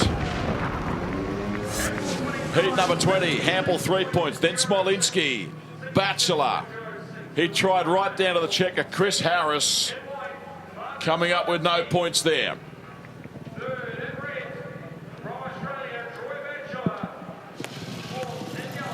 So, all that remains now are 3 races, being the 2 semis and, of course, the finale. I shouldn't say all that remains now. It's what we've been waiting for all week. Yeah, absolutely, and a great start by Jarek. Under pressure, knew what he needed to do. His team would have told him clearly what he needed It's a win or nothing, basically. How would you describe Bachelor's Grand Prix in New Zealand? I think he can go away with his head held high. I think he was obviously, you know, pretty nervous before it started, but he's ridden reasonably well. It's a big step up, you know. The league racing's one level, but SGP's another level, and it brings the best out of everybody. And he maybe just needs to be a couple of hundredths of a second or a couple of thousandths of a second quicker to the first turn, and he'll be in there. But a great ride by Jarek. Look at the tyre working on the surface of the track there. That's traction. That's traction and that's speed. How much air pressure do you think they'd be running in the rear tyres? A little guy like Jarek could probably be running 7 pound or something like that. You know, he's always the sort of guy who builds his bikes to go fast. I was a teammate of Jarek's for many years in Vetlanda in the Swedish league, and a guy I've got a lot of respect for, and somebody who, when he gets it right, he goes. He's one of the fastest around also, and one of my favourite styles actually on a bike is Jarek Hampel. For what reason? Just his smoothness and his skills. I think he's been underestimated in the past, and you know, the last 3 or 4 years in the Grand Prix, he's been one of the most consistent performers without being a world champion. He had a nasty injury 2011 to his ankle, you know, and he came back from that, and you know, week in, week out, Jarek Hampel's one of the top riders in the world. He's definitely in the top 3 in his performances from Swedish and Polish league, and also Grand Prix. Man, there at the bottom of that picture we just saw briefly with the glasses, one of the biggest sponsors of Speedway in Australia, Mark Bassett. And track prep ahead of the finals tonight being conducted. This circuit, I've mentioned twice, 413 metres, 1 metre out from the pole line. It's 488 metres around the fence. The banking 5 degrees on the straights, 10 degrees on the corners. This is going to be really interesting, the mix-up of starting choice positions in the semi-finals. I can't see Nicky Pedersen will do anything other than go from gate 1, but I may be wrong, because he will want to get to that dirt on the exit of the first second turn. So let's see what comes up. Okay, so here's some vision now of the draw in the pit area. We'll just await FIM confirmation prior to the draw being conducted. And the fans, well, they are on the edge of their seats here tonight. You can just see that this meeting is developing into something very special. A little bit of track work being conducted in the interim. We saw the World Championship trophy on display a little earlier, and you just then saw the trophies for the FIM New Zealand Speedway Grand Prix. It's going to be interesting here to see what's going to happen with the semi-final. I'm not sure how it goes, but Ty Wolfenden and Andreas Jonsson are exactly equal on points. They've both had a last, they've both had a third and 3 seconds. When they met in the heat races, Andreas actually got the nod, so we'll see what happens there, whether it's Andreas or Ty who go through. But Greg must be kicking himself, because 1 or 2 points more, and he was in, you know. He'll be lamenting lost opportunities. There is no doubt he'll have a lot of trouble sleeping tonight. This track, they've been working on it ahead of tonight's Grand Prix for 18 days. Work started here. And it's a big job. This circuit has a concrete wall, which is mandatory for the type of activity that's held at Western Springs every other weekend with sprint cars and midgets, or speed cars as some people know them as. So they actually had to construct a wooden fence on the inside of the concrete fence, and you can see in that shot there exactly what I'm talking about. It is a Herculean task to turn a venue like this into a Grand Prix level track. Yeah, absolutely. The work that goes in is unbelievable. The wooden fence must not be against the concrete perimeter. There must be a gap between it, so that's why that's there. And then of course the best invention in Speedway, almost, the air fence, you know, sits onto the wooden fence. So safety is paramount. You know, the speeds that are around that the Speedway bikes are reaching these days, the air fence is certainly a blessing for everybody in Speedway who throws a leg over a bike. Yeah, 2,500 tonnes of material, shale, has been locally sourced here in New Zealand to top dress the surface, which obviously is a clay surface. Let's look at the gate win stats for the New Zealand FIM Grand Prix thus far. 9 from red on the inside, then blue the next most successful. What are you thinking, Jason? I'm thinking that if I had Nicky Pedersen's first choice, I would probably definitely be going for gate 1. I can't see him doing anything, but what the gate stats don't show us is who actually made the start or who missed the start, because we've had such a great amount of racing tonight. You know, the positions have been swapping almost lap by lap in some races. The other thing too is that when you look at the red gate, they're being dominant again. We've mentioned several times throughout the call that has been commonplace here over the last couple of years, but in reality the red gate really dominated in that last round. Well, I think, yeah. I don't think Kenneth made a great one in heat 19 from gate 1. Troy certainly didn't win it from gate 1 in heat 20, but I think at this stage of the evening, if I had a choice of gates, I'd be taking gate 1 for sure. Not going to argue with you. You've got half a clue about the business. No, it's as some of the guys pointed out before, there are a couple of lines. Just now the dirt seems to be building up a bit more on the outside, so the guys are going to want to get out, but Nicky's history as a rider would suggest gate 1. It would suggest he'll still end up wherever he wants to be on the first turn, and you know, that's his prerogative, so that's where he'll be going. The glorious uncertainties of speedway racing so often come to the fore. So obviously the heat racing performances determine semi-finalists, but as we all know, once the semi-finals come around, anything can happen. And you know, you've been there yourself, where you've dominated race meetings and then the world's been tipped upside down in the semis. Yeah, I've actually had it. I've gone through 5 races, 5 wins, and thought, yep, this is going to be an easy night. Gate 1 in the semi-final, and I think Yarra Campbell made me cry in about 30 metres of the race. By the first turn, I was done and dusted and should have pulled over and saved fuel. Okay. Everyone having a ball at Western Springs, a venue steeped in speedway tradition. I can't believe that we're 20 years into this Grand Prix series with this format after the traditional one-day World Final was the norm for so many years. Where has the years gone, Jason? Well, I don't know, but you're making me feel old, David, because I was actually in a Grand Prix in the first year. I wasn't a permanent rider, but is it really that long ago? It is. It is. There's Nicky. He's as happy as you can be. He deserves it. He deserves to be where he is. He's ridden the blinder of the meeting. So they now prepare the semi-finalists for the draw, and Pedersen goes first. Jason has indicated he'll take gate 1, and he's gone for gate 2. Whoa. Wow, there's a shock. Frederick Lindgren cannot believe his luck at the moment. He's got to go gate 1. Yeah. That is a surprise for me. But Nicky had gate 2 in his last heat race, so maybe he knows something down there that I don't up here. Not a surprise, actually. Chris taking 4 ahead of 3. Yarrick's left with the scraps of white. Yep. Generally probably the worst gate, because that's pretty much the line that everybody rides over down the straight. So Pedersen chooses blue, Lindgren red. You said you weren't going to argue with me, but you should have. I know better than to do that, Jason. You've made me look like a goose too many times before. Andreas Jonsson's in, Ty Wolfenden's out. Okay. Kasperjak gate 1 straight away. Smolly gate 2. So Smolinski in blue.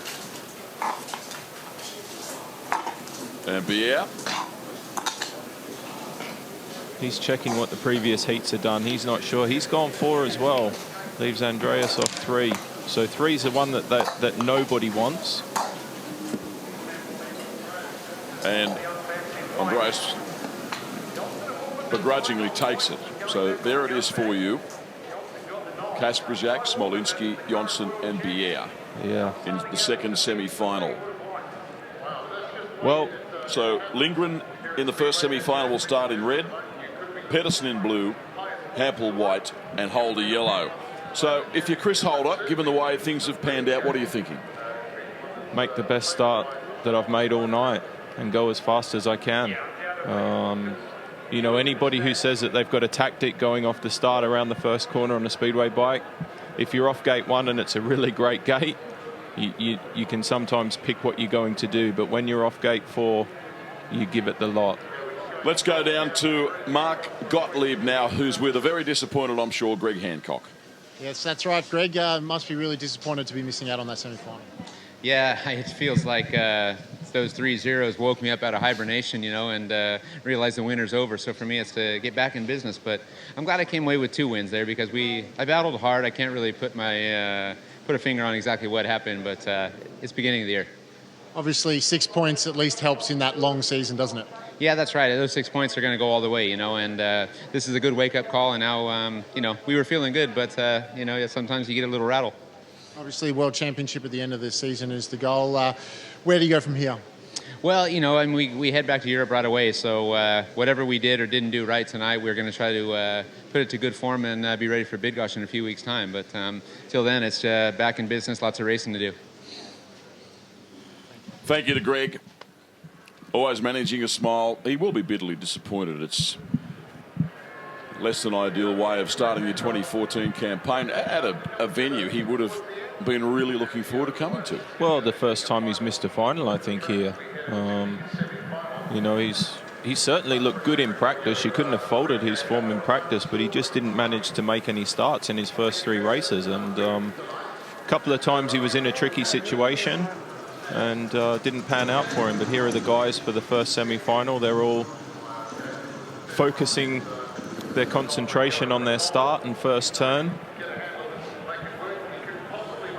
Okay, so now we're at the business end of proceedings.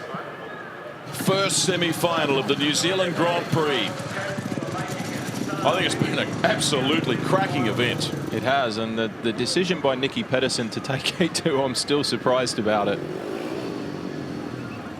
If only people could have seen your face in our commentary box trackside when the Danish triple world champion opted for gate 2, you almost fell out of the box.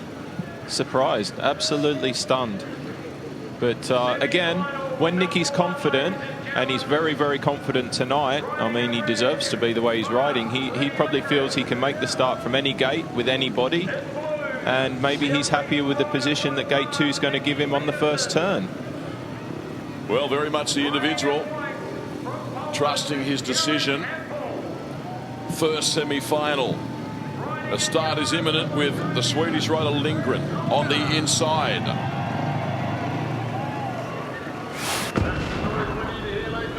He is joined at the starting taste by Pedersen, the top point scorer. Rode through qualifying undefeated. Blue gate 2, Hampel. He's not out of this by any means. The pole from gate 3 and Holder, same applies. Yellow gate 4. Lindgren's been tremendous. This will be a beauty. Can't wait. Good to have you with us. This is what it's all about. Into the semi-finals. The grand final is just around the corner. Who will be the New Zealand Grand Prix champion? We don't have to wait long now to find out.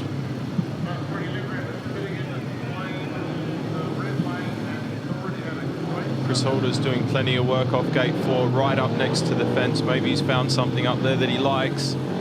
He's going to need a bit of help to get there from that position, so come on, Chris. He was looking at the heavens then, not because he was praying, because he was trying to make sure his goggles don't fog. So semi-final number 1, opening GP of season 2014. Who will it be? The top 2 into the final. They're gone. Lindgren, a pretty good start over on the inside. Pedersen, beautiful work by the Dane. He charges to the lead and then he's overtaken on the inside by Lindgren. Pedersen comes fighting back on the inside though.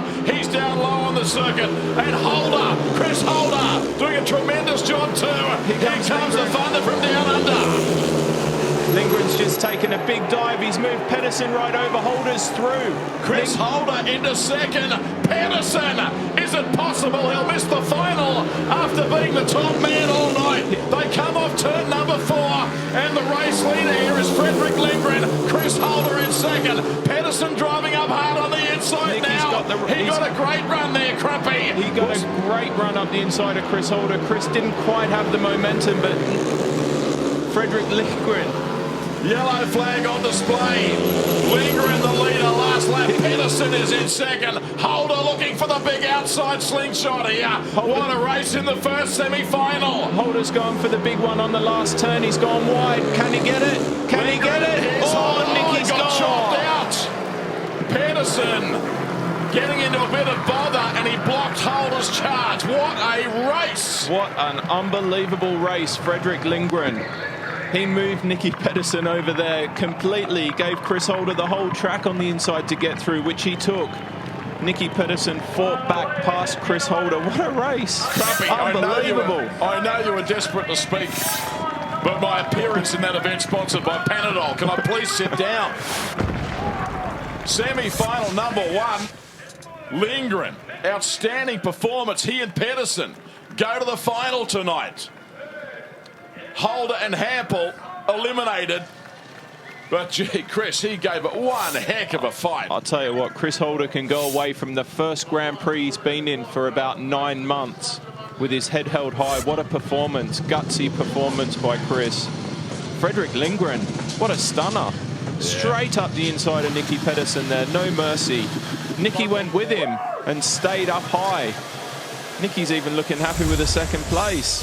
This routine or habit he's got of getting his mechanic to blow dry him after the events. To cool him down. Nicky obviously made the start there. Freddie's hit the rut again here. He got it under control quickly and got a great run. Straight across the front of Nicky. Nicky's cut back. At this point, Chris is just going on a piece of track that's available. But again, Nicky off the start, magnificent. Great first turn by Frederick. Chris is kind of going where he can. Nicky's back up the inside. Awesome run. Freddie goes in very, very deep. I almost thought too deep, and Chris had come up the inside. He changes directions here. I haven't quite seen it. Here's where Nicky gets Chris. He rode a great corner there as well, just to out-drag Chris. Chris actually lifted a bit and lost his run. But Chris had a big go on the last turn and almost got it. Nicky saw him coming and just straight lined it out of the corner, which is clearly what you have to do. But Lindgren, fighting fit. His off-season preparation has been one based on physical preparation as much as his bikes, and it's showing. Great ride by the Swede. Yeah, he's looking in good shape actually. Why did he fucking catch me in? Nicky telling it how it is. Yeah, Nicky's just, you know, expressing himself as he does. No, but hey, it's an emotional time, and you know, these things can be said at certain times. But absolutely great point by Nicky there. Why did he catch me? Okay, Kasperzak, red, the pole, gate 1. The German Smolinski, blue, gate 2. The Swede, Jonsson, white, gate 3. The Dane, Kenneth Bier, yellow, gate 4. If this race is as good as the first semi-final, we're going to need a decent supply of headache tablets up here. It's going to be very, very interesting to see the lines on the first turn, because Smolinski's success came inside. Let's see if he's going to do that again. God, you got to love this stuff, haven't you? Speedway Grand Prix at its best. Brilliant stuff. Under blazing floodlights in Auckland, New Zealand.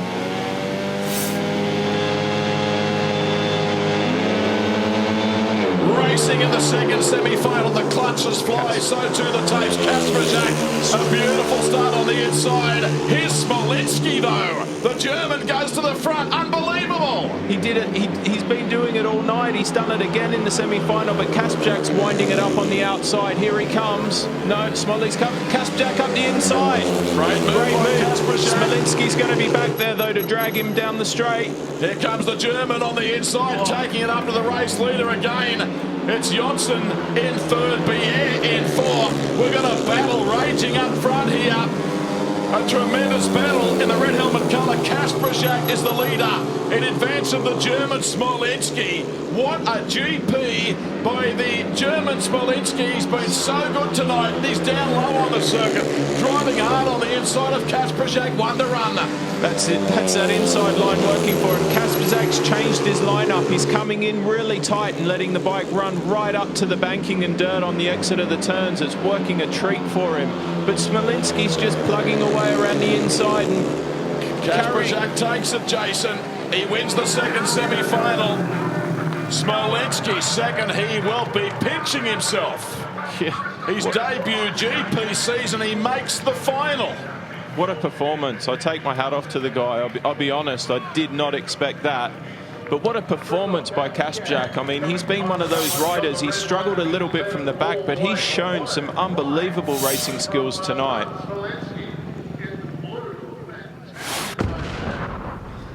Wow. Kasperzak and Smolinski into the final. Bier and Jonsson eliminated from the event, but they've nonetheless made the semis, so they would consider the first round of the championship moderately successful. Oh, without a doubt. The semi-finals are always the aim. So Pedersen on 17 with the final still to come. Kasperzak, Lindgren and Smolinski. They are your four finalists, ladies and gentlemen. Kasperzak's struggling. Look at him. It's unbelievable. He's had the flu and he's battled all night. He's got to be running out of energy at some point. Well, that was probably a long time ago, but he just keeps finding something. Man, he made a beautiful start from the inside. Probably needs to think about keeping it a bit tighter on the first turn. Smolinski read the manoeuvre and didn't go with him at all. He's cut back. He's got the smoothest run out of everybody on the inside through those ruts consistently all night, apart from the one incident with Darcy. But Kasperzak really opened it up and had a go. I would have considered Smolinski making the final tonight a couple of 100 to 1. I would say, yeah. Here we go with Kasperzak. He's gone in really, really wide. He's gone probably a bit wider than most, and he's got a great run there. And straight back to the inside, and Smolinski. So, one thing that is for certain, by virtue of what we've seen tonight, we are in for a fantastic 2014 World Championship. Yeah. Many, many contenders. This is the first round. Yeah, and the winner of that semi-final, Kasperzak, he is one of them. So Smolinski. He's having a couple of jelly beans by the look of it. Yeah, looking for a sugar hit, a glucose hit. 29 years of age. Won, or rather came fourth in the GP Challenge to earn his berth in the 2014 World Championship. German Speedway champion in 2010, 2009 and 2007. And won the European pairs with Germany in 2013. So his credentials not shabby. No, he's not a bad rider. He's in the Grand Prix, you know. There's no free tickets here. But I think I'm right in saying I don't think Smolinski rides in the English League or the Polish League. I don't even know if he rides in the Swedish League, actually. No, he doesn't. He's only riding in the Grand Prix in Denmark this season. That's an unbelievable commitment. I mean, it's a strange decision by the man. But he's obviously got good financial backing to be able to afford to do that. Yeah, he races long track as well, which is a big sport. Long track and grass track in Germany is a big sport, and he's pretty much involved in that scene as well. Okay, let's head downstairs. Mark Gottlieb is with Chris Holder. Chris, you looked like you had Nicky there, but he shut the gate on you, didn't he? I don't even have to say anything. That's what he does. He's pretty brutal, so that's the way it goes. But, you know, I'm pretty happy with 11 points. It was good. The last race, the semi, I had some speed, which is never always battled around here. So looking back, 11 points is a good start to the championship. You know, first GP and first one back from injuries and all that kind of stuff. So that's cool. But, yeah, I'm just so disappointed not to get through. But, we've got 11 more GPs to play with each other, so looking forward to it. Obviously, a lot of Aussie fans out there. Do they inspire you to sort of produce the effort tonight? Yeah, for sure. I want to and do it for them, really. You know, that's a long way to come for all of us to get here and race, and you've got a lot of support too, so it's always good. It would have been, you know, unreal for me or Darcy or Troy to be in the final, but we all had a bit of an up and down night, so hopefully Darky's good to go again for, you know, 2 weeks, and you know, me and Troy will be back again. Yeah, thank you to Chris, and well done, Mark, who's been pretty busy boy in the pits tonight. I love Chris Holder's attitude, and look, you can't sugarcoat it. He's not happy with Nicky Pedersen. No, well, no one would be, you know. No one would be in a racing situation like that. But Nicky was, you know, he knew what he had to do. If he didn't get out and, you know, close the door for Chris, then Chris was going by him. It probably happened a little bit later. I don't think Nicky probably anticipated Chris was going to get such a good run by going so wide, but he sure did, and he was coming fast. He had to get off the throttle, that's for sure. But that was a hard manoeuvre by Nicky, but you know, nothing really wrong, I don't think there. Just a tough racing manoeuvre, and things like that happen in Grand Prix, especially when there's a final berth up for grabs. But Chris can walk away from this with his head held high. I think he's ridden fantastically well. The year he won the World Championship in 2012, I think he left New Zealand with something like 3 or 4 points. He had a disastrous night. His son was actually born during the night before that Grand Prix, and you know, he still went on to win the World Championship. So great effort. Here's our 4 finalists. Gate 1 for Christoph Kaspjak. Again, no surprise. Let's see, Freddie Lindgren will go for Gate 2, I'm pretty sure, or is he going to go high? Yeah, Gate 2 for Frederick. Good choice. Nicky's next. He's going to take Gate 3, I would think. Yep. I take the yellow one, you know. This white and yellow is okay. Smolinski's happy. Go. Lovely, lovely, lovely. I can't believe it. What a night the guy's had. You've got to be happy for him. He's a genuine character, isn't he? So Kaspjak will start on the inside. Freddie Lindgren from Gate 2 in blue. Nicky Pedersen in white from 3. And Martin Smolinski in yellow from gate number 4. I'm going to make a statement here. Smolinski's going to go along the fence off the start, and he's not even going to get into the mix in the outside on the first turn. He's going to exit the first turn with his front wheel on that white curb and see what happens. Classic cutback. He is going to do that. I'm pretty sure of it. You can argue if you want, but that's what I'm thinking is going to happen. There's every chance I won't argue with you yet again. We'll have to pick something to argue about maybe later on that I actually can be competitive in. I'm not going to question your Speedway bike strategies. No, that's just a prediction of the way he's been on the track tonight. Well, I think he's got no choice other than to do that. What you've described. I don't think he's only hope. I don't think he's going to be able to make the gate across Nicky Pedersen off gate 3. But you know, stranger things have happened, I suppose. But Kaspjak's going to be happy down there on gate 1, and I would think he's probably going to be able to dictate what happens on the entry to the first turn. Whether he gets it right on his exit, that's what we're all going to watch in a couple of minutes. So the first final of season 2014 in the FIM World Grand Prix is just minutes away. We've been waiting a very long time for this. It's a long off season. I'm not sure that necessarily applies for the riders. It probably comes around too quickly with the amount that they have to do in preparation, both physically, resources, and the infrastructure of their teams. It almost doesn't stop. I mean, as I said before, with you know, guys like Nicky Pedersen and Greg Hancock, and you know, speaking from my own experiences, it was basically one season finished.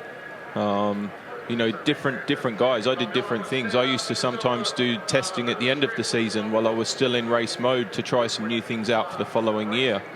But for sure, you know, guys are working full-time, their teams are working full-time, their management teams are working full-time.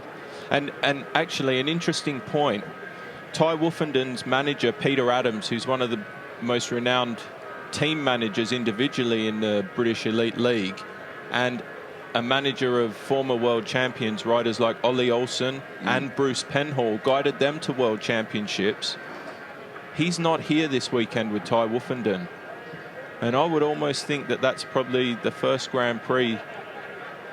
I think he went to every Grand Prix last year, and I was a bit surprised that Peter wasn't here with him this year. Peter's his team boss at Wolverhampton Wolves in the British Elite League. It's a very good point that you allude to, and thank you for that insight. So your 4 finalists on screen. You can hear Kaspjak coughing on his bike before the start, before they've started up. It's been a miraculous and remarkable performance by him. We saw from the moment he rode in his first heat how unwell he is. But heck, this is a world championship. He's pushed through the pain barrier, and well done to him, irrespective of what happens here. Yeah, no, great performance. And, you know, every rider in this field's tough. And if there was one I would have questioned on their toughness, he was one. But he's shown tonight that he's up for it. So the grand final of the New Zealand Grand Prix, the Buckley Systems New Zealand FIM Grand Prix, is next up. Martin Smolinski making the world stand up and take notice tonight.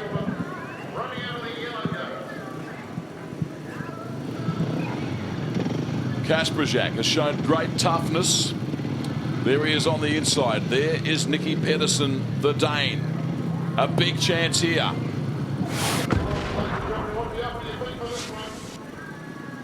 And the four riders. And the way they'll line up now on screen. Kasperzak, the pole on the inside. The Swede Fredrik Lindgren. He is by no means out of this.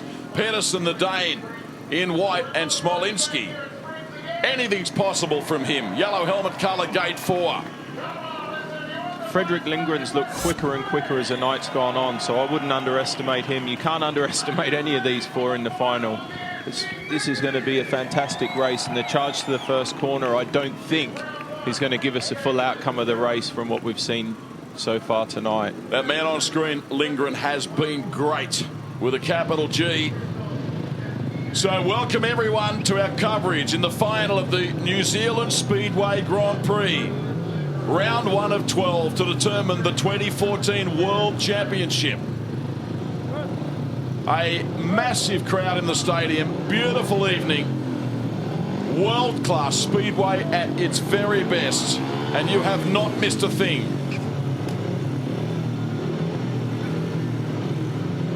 The riders on edge. The focus is extreme. 4 laps of fury. Who will it be? Away, Kasperzak, not too bad. He might lead into the first corner. Lindgren, he runs out wide there, and Pedersen surges up on the inside. Kasperzak is the leader. Look at Smolinski coming through on the inside. What a start by Kasperzak. He had to move Lindgren pretty wide on the first turn. Nicky Pedersen in second place here. He's going to chase Kasperzak down, but he's quick. Christoph's quick. Smolinski's run around the inside is just not quite working at the moment. The track's moved wide, but Pedersen's not letting him get away, and Lindgren's having a go up the inside of Nicky. Yeah, and Nicky's on him. Smolinski's having a go on the inside of him, so Kasperzak's got the leader. too wide. Here's Smolinski. Smolinski also. They're separated by millimetres. Kasperzak is the leader. He's now going we see too wide. Pedersen on the inside. Oh, Pedersen goes to the front. Oh, Kasperzak almost comes off. The Dane hits the lead. Look at Smolinski. The German, he's come from nowhere. Martin Smolinski is the new leader. Can he do it? Pedersen on the inside. They run to the checkered flag, and the German wins it. How does he do it? You're kidding me. You've just witnessed a miracle. From gate 4, he's come from nowhere. My goodness. Now I have seen it all. That is a speedway race that you will not forget. What an unbelievable performance by that man. Nicky Pedersen, Christoph Kasperzak and Fredrik Lindgren, they probably cannot believe whose hand they're shaking at the moment. Unbelievable. What a race in New Zealand. That Martin Smolinski has produced a sporting miracle. That is incredible. Look at the guy's wheelies. He can't believe it. What a performance. I didn't think the inside was working for him, and the rest of the guys seemed to all get tangled up. Kasperzak went too wide. Nicky had the run on the inside. They were in the middle of nowhere, and Smolinski had the whole track. It was his line. That was the only line they left. It was the only place to go. He had to be on the grass. There was no other place for him. They were all going crazy, and he capitalised Unbelievable. I know I keep saying it, but I just can't believe what I have just seen. Kasprzak and Nicky Pedersen aren't too happy here. I don't think Kasprzak's too happy with him at the moment. Yeah, we've got a drama here. No, Kasprzak's walking away. He's walked away. No, that's good to see. It was a hard manoeuvre by Nicky, but you know, it's the A final, Christoph. Don't go so wide, man. It was he left the gap open. Been a tough effort by this man tonight. Very unwell. He's going to be gutted because that final was there for 2.5 of the 4 laps. He led it. Look at Martin Smolinski. He is smiling like a carpet snake in a foul house, Jason Crump. I had to get it in sometime. I haven't heard you say it for a while, but you're absolutely right. He can't believe what's going on. I just hope they've got the German national hymn here for him for the victory parade. What a race. Well, that was just a marvellous culmination of an incredible event. Yeah, man, you would not have picked that, but maybe we should have gone down to the bookies. Ty Wolfenden was 500 to 1 last year. Martin Smolinski from Germany. He can't even believe it himself, I don't think. The winner of the New Zealand Grand Prix. Look at the smile. Unbelievable. Nicky Pedersen second. Christoph Kasprzak third. And Fredrik Lindgren, hold your head high. Great event tonight by the Swede. Yeah, absolutely. What a race, though. Here's the start. Take us through this, Jason Crump, well, please. Fredrik Lindgren actually made the start on Kasprzak, but Christoph got there on the first turn. They've just gone straight on. They've gone high. The rest of the track's available for these two. Smolinski didn't do what I thought he was going to do. From that point on, you're thinking Kasprzak's away with it. Freddie's got a bit of roost there. Smolinski's at the back. From this angle, we'll see how tight they were into the corner. Yeah, they're very tight there. Christoph didn't give Freddie much room to turn. He's got around. Here comes Nicky up the inside, but Christoph's away. Smolly's come up the inside. He's off the throttle there, and he's just curb crawled. Oh, that was tight. Nicky was across the front of Kasprzak. Kasprzak's off the throttle, and that's what gave Smolinski the run on the inside. He gave Nicky a pretty hard time there. But A finals, that's it. Nicky's nearly run into the back of him again, and Smolinski's, he can't believe it. We're going to hear from the winner right now. Let's head downstairs to Mark Gottlieb. Are you the happiest man in New Zealand right now?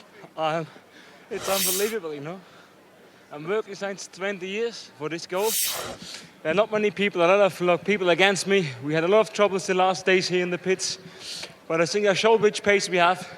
And I just can say a big thank you very much, because there are so much fans at home. They're just sitting on television. Thank you, boys. I fuck, guy. Can you take us through that pass at the end? That was sensational riding. I mean, which passes? This is Mr. Number 84. I never give up, you know. I'm clever. My team is working also, my engines, the whole system, my personal trainer, you know. To be in the right moment, in the extreme situation, very clever, make a step backward like you're boxing, and then you go forward and you shoot back, and that's what I have done.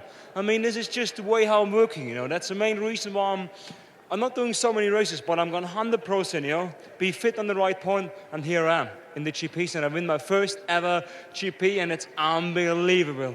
As you said, you're focusing just on the 2 leagues and Grand Prix Series. That's paid off perfectly, hasn't it? Look about me. No one believed in it, but I showed what he can do. All right, thank you very much. Well done. Thank you very much. Thank you very much to all my fans. Schönen Gruß nach Hause. Ihr seid einfach geil, ihr seid Spitze. You know what? He is very good for this sport. Yeah, he's a character. There's no doubt about that. And as far as anybody writing him off, no one writes anybody off in the Grand Prix. So Pedersen taking a 19-point haul from Auckland, Kasprzak 17, Smolinski, the winner of the GP, 15. Lindgren, then Holder, Bier, Hampel, and Wolfenden, and you can see the riders placed from 9 through to 15. He alluded to the problems he had in the pits. We should mention that because there was a problem with scrutineering with his bikes. There was also that problem with his scrutineering with the bikes, but that was sorted out very quickly by the technical people here. I think there was some bad feeling on the aeroplane on the way over between some of the mechanics behind the scene. I think that's what he's alluding to. Yeah, he had issues ahead of the meeting. Probably an hour out from the meeting, he was told he had to do certain things to his bikes to make them legal. Yeah, and obviously it didn't hamper them at all. So maybe it's what I thought all along. I thought it was there for a bit of showmanship, but I've never heard anybody in their post-race interviews comparing speedway racing to boxing, and maybe that's in. Yeah, we'll come back to that as we pause for the anthem. Martin Smolinski, the New Zealand Grand Prix champion.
He is on top of in third the world. place from Poland, Krzysztof Kasprzak.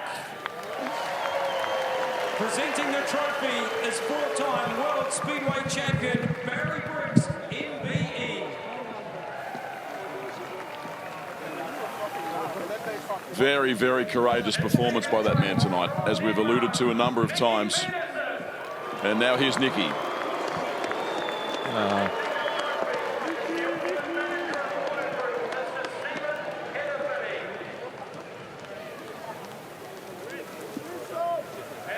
That boxing analogy that you alluded to with Smolinski. Here is Bill Buckley, the man that makes all of this possible in New Zealand. Yeah. Presenting the hardware. Rightly so to the winner. The sport is extremely indebted to that man on screen. No doubt about that. Has put up the big bucks to bring the GP to New Zealand on 3 occasions. Look at that smile. Good on him. He will develop a cult following. He's a real character, clearly a very good rider. Yeah, he's going to be good for the sport. I mean, it's another nationality in as well, and you know, we haven't seen too many world-class Germans in recent times. No, I mean, apart from the long track scene where you had German champions, world champions, guys like Gerd Riss and Karl Mayer and Robert Bach. Before that, you've got to go a long way back. I mean, Egon Müller was Speedway world champion in the early 1980s. He's the only real German who's had any success in Speedway racing. Martin Smolinski is having the time of his life. Good on him. Hope you've enjoyed our coverage. One of the best Grand Prix I've ever seen. Yeah, I couldn't agree more. I mean, what a fantastic night of racing, and the result was, I did say before the final, the result of the final wouldn't be decided on the first lap. I didn't know it was going to be that exciting, but there we go. What a great race. Do you reckon he might celebrate for a couple of days? I hope he does, because it's important that you take it all in when you win Grand Prix. There are things that don't come along every other weekend. You know, Grand Prix wins are hard to come by, and you certainly got to enjoy the moment, then start winding down, and then in a week's time he wants to start to build himself up again for the next Grand Prix.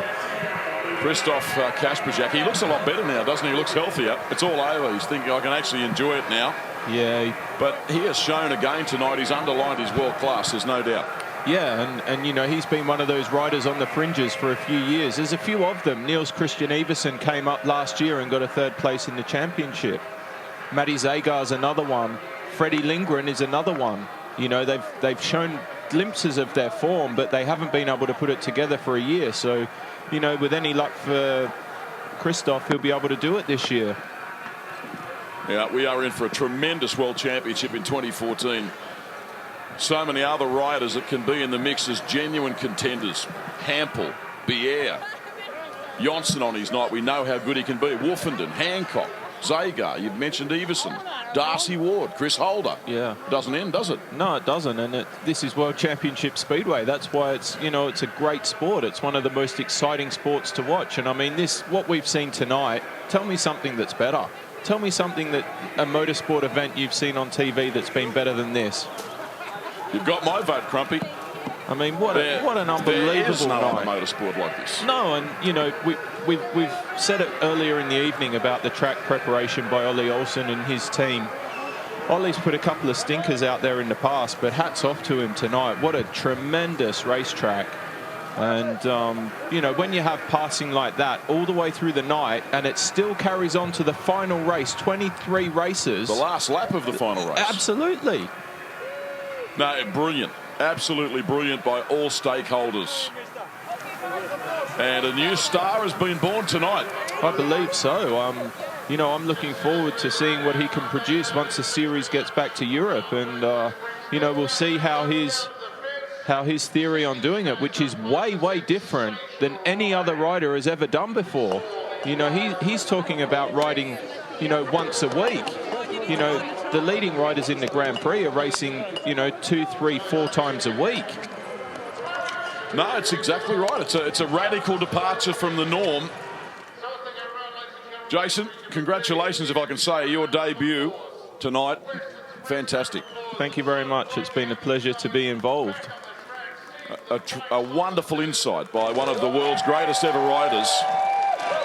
And really appreciate your contribution to our program today from New Zealand. And hopefully we'll hear a lot more of you going forward. So we'll wrap it up now by having a look at some of the highlights of today's event in Western Springs, New Zealand. The world's best riders, they came in search of glory. They were given an outstanding racetrack, as Jason Crump, our 3-time world champion, has just highlighted.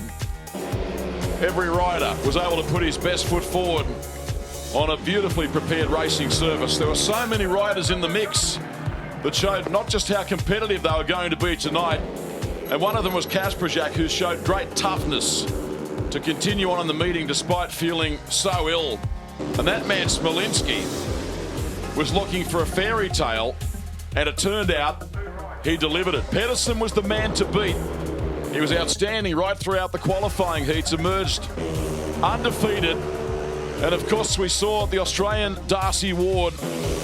He had not 1, not 2, but 3 massive crashes. The third one after being taken out by the eventual winner, Martin Smolinski. And of course Darcy was transported to hospital for further examination, and we wish him well. He is one of the major contenders. So Pedersen, Kasprzyk, Lindgren, Holder.